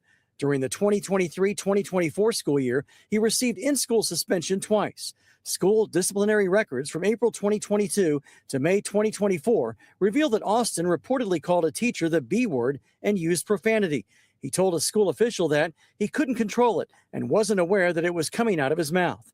In 2024, on at least 5 occasions, Austin saw a counselor regarding his anger and rage during a football game. In 2021, he got banned from attending basketball games for a season after yelling profanity at a player. Metcalf also got suspended after he and another student were talking about bringing a gun to school the following day. You know what, and I was thinking that too, like how they were even allowed to stay on the team and participate in things if they were this violent. Like, who's been protecting them this whole time and covering up the things that they have been doing. Another thing that I thought about too is Austin Metcalf, his brother. Now that this information is out, does it affect him? Because he's done with school. Does this affect him when he goes to apply at a college? You know, if he continues on in sports, this is going to affect him being on other teams. Anything in his life, is this going to affect him now that they've attached this racist past to him? Even, you know, one would argue that he was a kid when doing these things. I wonder how this would affect his future now that this information has been released. I wonder. Uh, let's see. What's up, D? Well, what's that? DHI? D hit him hard. That's funny. I read it out. You said even with all that, you can't stab someone for hurting your feelings. Now we agree. Yeah, even with all that, you can't. But I'm just thinking about what happens now that all this information is out. The new information that we know about Karmelo Anthony, he goes up for parole. Will this hurt him? Austin Metcalf's brother leaving school, going to college, getting a job, going out into the world, opportunities. Will this affect him because he's attached to this high profile case? So I could see why the parents of these children wouldn't want this information to come out. Let's see. Oh, Prince saying that track record Jeff Metcalf knew. Yeah, he might have knew the track record, but he was claiming he didn't really know about the gentleman's agreement. And that's like, I'll give him the benefit of the doubt, I guess, but I don't know. I still think it would benefit Austin's brother, definitely, because he still has to he graduated from high school. He still has to go on with the rest of his life. That deal would help him because in the things that they're releasing, it's Austin and his brother doing these things. Let's see. Patrick said he hits girls for practice. Prince says it doesn't change what happened though. Mello is where he's supposed to be. My TikTok age great. Yeah, you gotta stop acting up on TikTok, man. Shout out to Ann says, good question. But the never before released details of Anthony's early years in Louisiana up to the day of his arrest for murder are also disturbing. On the day that Karmelo Anthony would fatally stab Austin Metcalf, prosecutors say he sent this text message at 1 a.m., which said, quote, "I'm low-key on the verge," and then emphasized it. Later in the morning, on April 2nd, 2025, and hours before Anthony would kill Metcalf with a knife at a... All right, let me go back and freeze it on that because I saw, let me see. All right, so these text messages are dated April 2nd, 2025. This is at nighttime, 12:59 a.m. And then at 1:43 a.m., it was emphasized. And I saw like they had, I guess it was some family members. I wish I had it prepared, but I don't even have that video prepared. But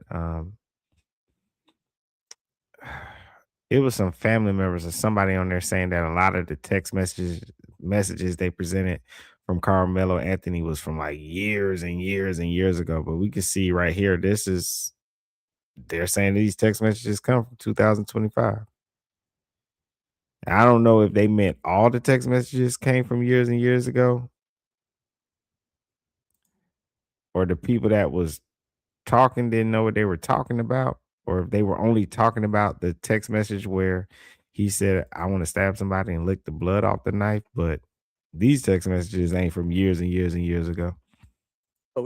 "I'm low-key on the verge," and then emphasized it. Later in the morning, on April 2nd, 2025, and hours before Anthony would kill Metcalf with a knife at a high school track meet, prosecutors say Anthony's girlfriend reported to a Centennial High School staff member that Anthony was engaging in stalking behavior, to include but not limited to driving by her home and refusing to allow her to end their relationship. Also, in the 75-page filing, prosecutors say Anthony had previously been accused of stealing his girlfriend's phone, and in October 2024, wrote a to-do list for his girlfriend about how to deal with, quote, weirdos, which included the line, "Say some slick, like my boyfriend kill people." There are also text messages where he admits on at least, like my boyfriend kill. Let's see. So this is to-do list. Weirdos. Get full name.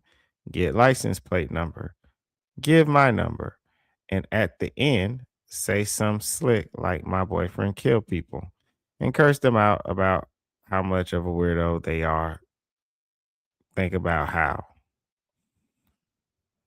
Okay. I don't know who makes to-do lists like that. That's kind of weird. People. There are also text messages where he admits on at least 2 occasions to punching girls in the face.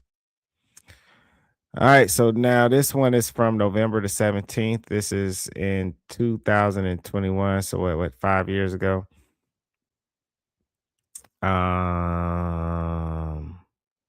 He sent this at 1:10 p.m. and I said the name Vicky and she tried to start hitting me.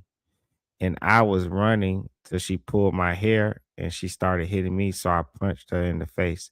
Yeah, see this one, see how they trying to add some sauce on this one? Yeah, he said he punched her in the face, but he's clearly describing someone assaulting him when he's trying to get away from them.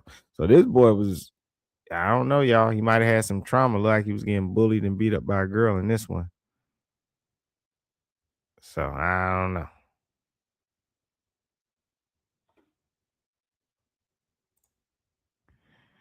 Let's see. Patrick says it happened. Nah, it didn't happen in New Orleans, Patrick. It happened in Texas. Yeah. Prince said he must have been around the wrong people in New Orleans.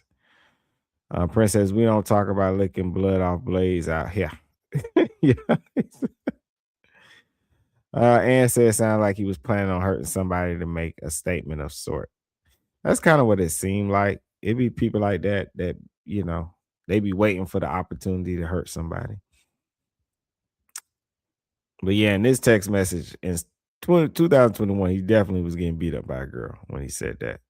This text right here that's on the screen. Face. Prosecutors also found text messages from 2021 between Anthony and another student. Prosecutors also found text messages from 2021 between Anthony and another student about robbing someone of $300. There are also text messages where Anthony talks about a fight and punching someone so hard he had to stop fighting. In 2023, prosecutors say Anthony told a friend he was going to vandalize someone's house in Austin, saying, quote, "I just feel like it. I got a grudge." In 2021, Anthony told a friend he had been suspended from school for 3 days for fighting, saying, quote, "They said next time I do some, I get recommended for expulsion." In a text conversation with a friend in 2023, prosecutors have messages from Anthony where he wrote, "I'm a shoot the school up tomorrow with my blick," but later sends messages saying, "I would never actually do that."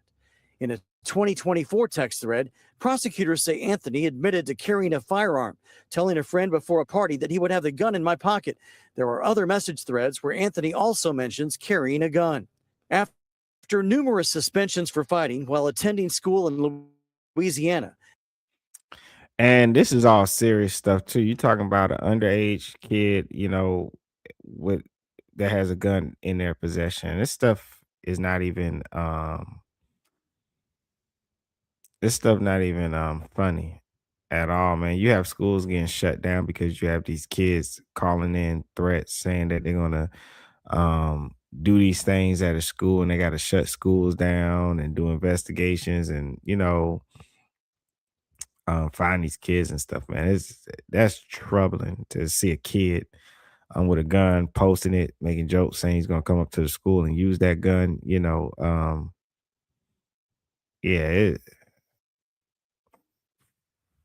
Yeah, the gentleman's agreement helped him in trial.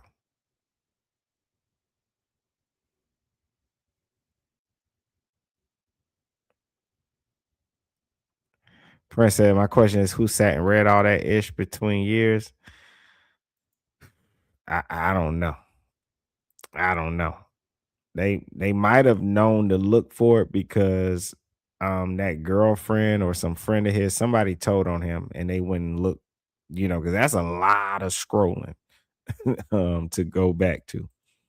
There are messages between Anthony and his girlfriend after he moved to Frisco. In one message thread, she suggests he should sit for a while, and he replied, "Yeah, and punch people, maybe run sometimes. I have to. It's like a priority for me. I like punching people. When I get mad, I see red. When I get mad, I black out. When I get mad, I can't control myself." Prosecutors also produced messages where Anthony admits to getting high and drinking alcohol and even talking about selling drugs to get guns. In 2024, prosecutors say Anthony even attempted to assault a teacher, saying, "I put my hands and face and everything." Also in 2024, messages obtained by And that's why they can't really use that whole "he was afraid" thing, because unless he lying in his text messages, but he said he black out, he see red.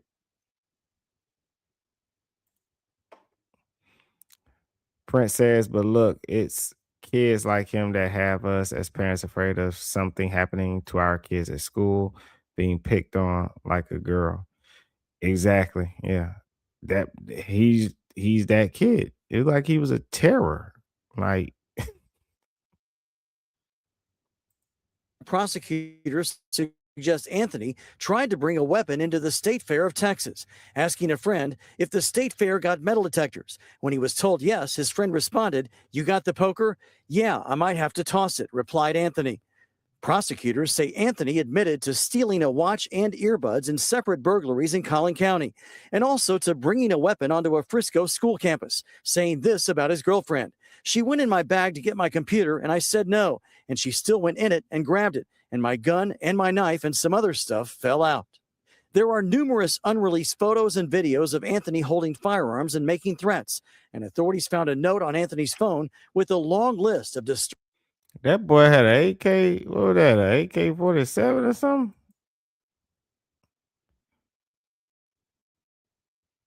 Wow.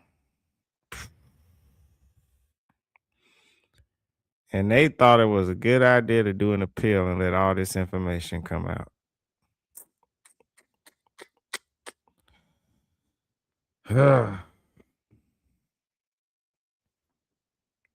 Wow. And I don't know if he's throwing up a gang sign or something too in that picture. This is just sad. And authorities found a note on Anthony's phone with a long list of disturbing racial tropes and slurs about blacks, whites, and Hispanics. In one message thread, prosecutors say Anthony wrote, "I hate gay people." Prosecutors say Anthony repeatedly threatened to murder his girlfriend in text messages, some of them saying, "How many bullets you want coming out of your chest?" and "I'm going to get you," expletive. He also threatened her with a knife in one message and told her in another, "When I stab somebody, I'm going to lick their blood off the blade."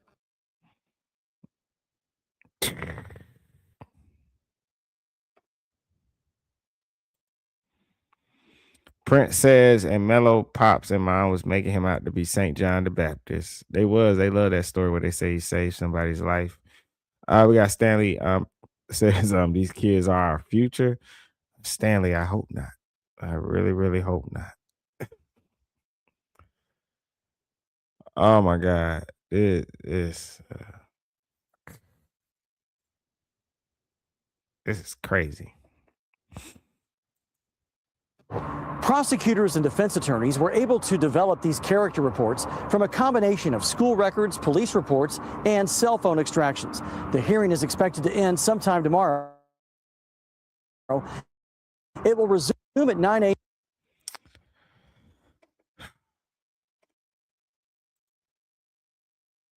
Well, it's about that time. Let's see. I've been doing this on now for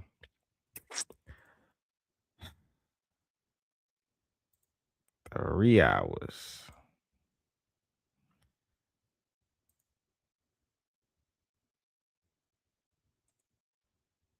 See, Stanley says, where are we as a society going wrong with our kids?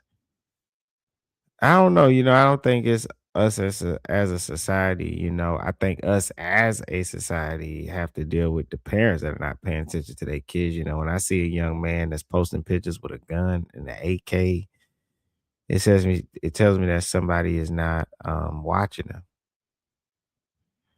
you know. Um somebody's not somebody's not paying attention to them.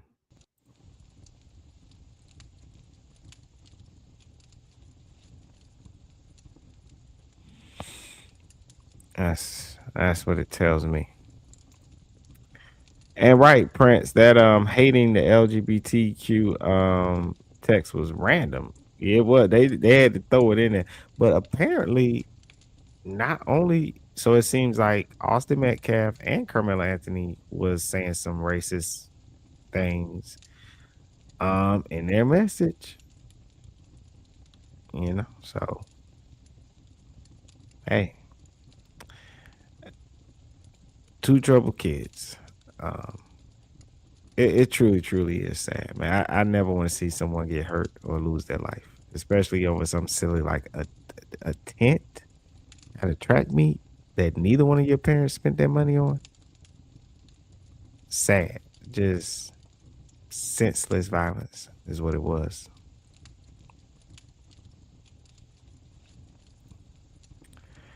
Shout out to Stanley says, "Oh, bro, thanks for showing this new information on both sides." No, appreciate you coming through. Appreciate you.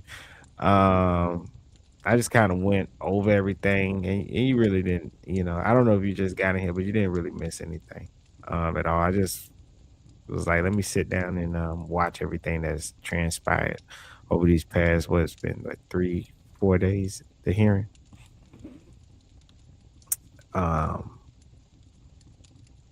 I'm not on any side. I'm on the side of I want children to go to school and I want those children to go back home safely.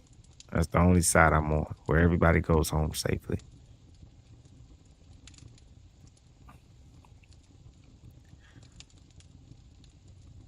Prince says, so basically this whole live in a nutshell.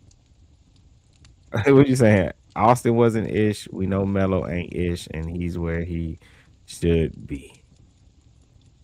Prince is doing his victory lap because he a lot of people on TikTok said he was wrong about how the trial was going to go and the information that would be released. And so I know when I get over on TikTok, he's going to be acting up. I already know it. Shout out to Ann says, thanks for the info. Thank you, Ann. Thank you for everybody that came into the chat, everybody that thumbs up the video and liked it. I appreciate you all.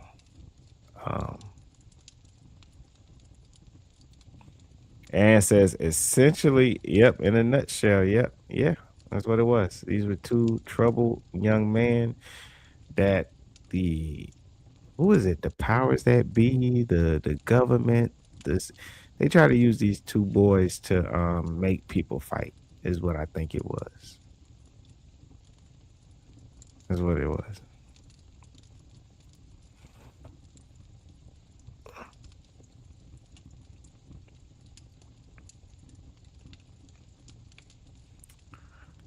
All right, let me get into my final thoughts.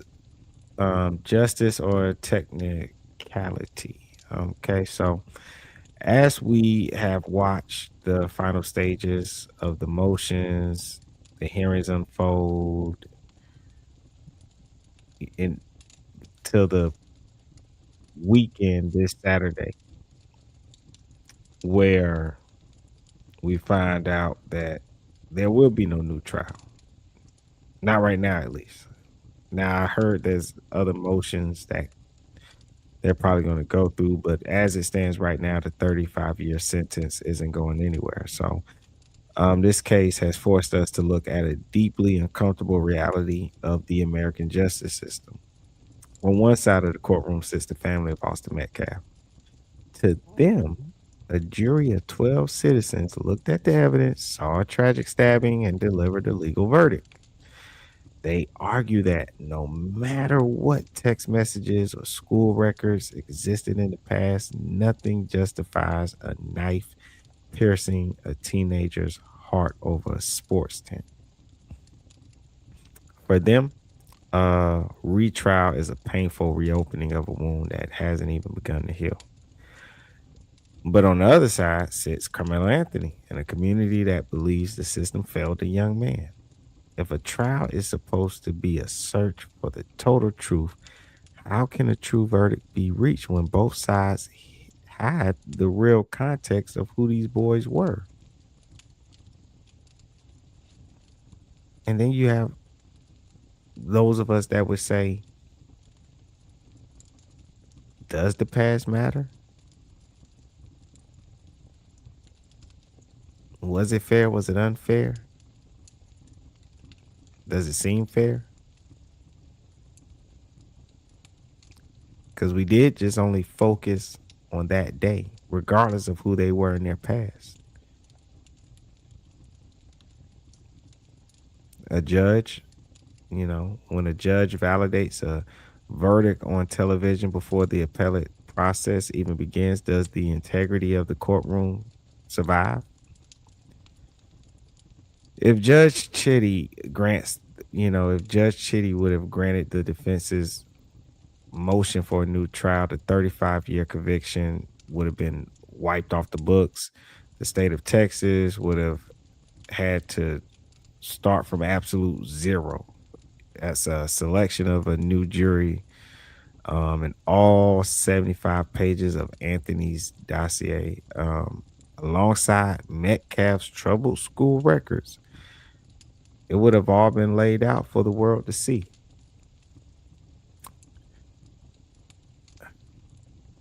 It's at the point where, this isn't about a track meet anymore. This is about what happens when the rules of the court break down under the immense weight of public pressure, internet anger, and backroom legal deals. And should the public have that much power to influence law, right, wrong?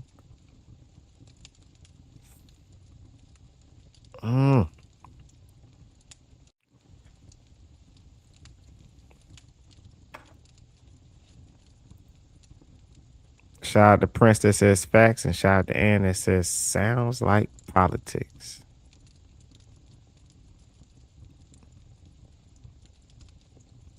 That's another question. Is it what it's always been? Just politics? I don't know.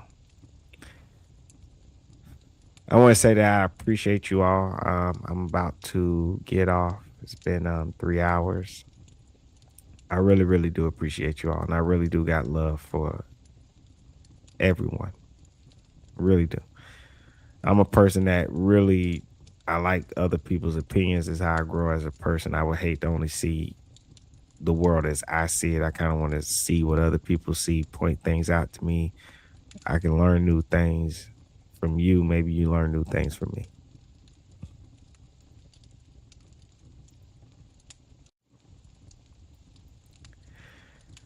You have a good evening as well, and to everyone else, and you too, my brother, Prince.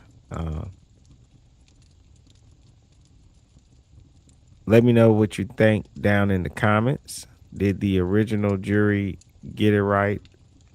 Or does Karmelo Anthony deserve a clean slate and a completely new trial? Because there are other motions they can file. This appeals process is not, over and just done with,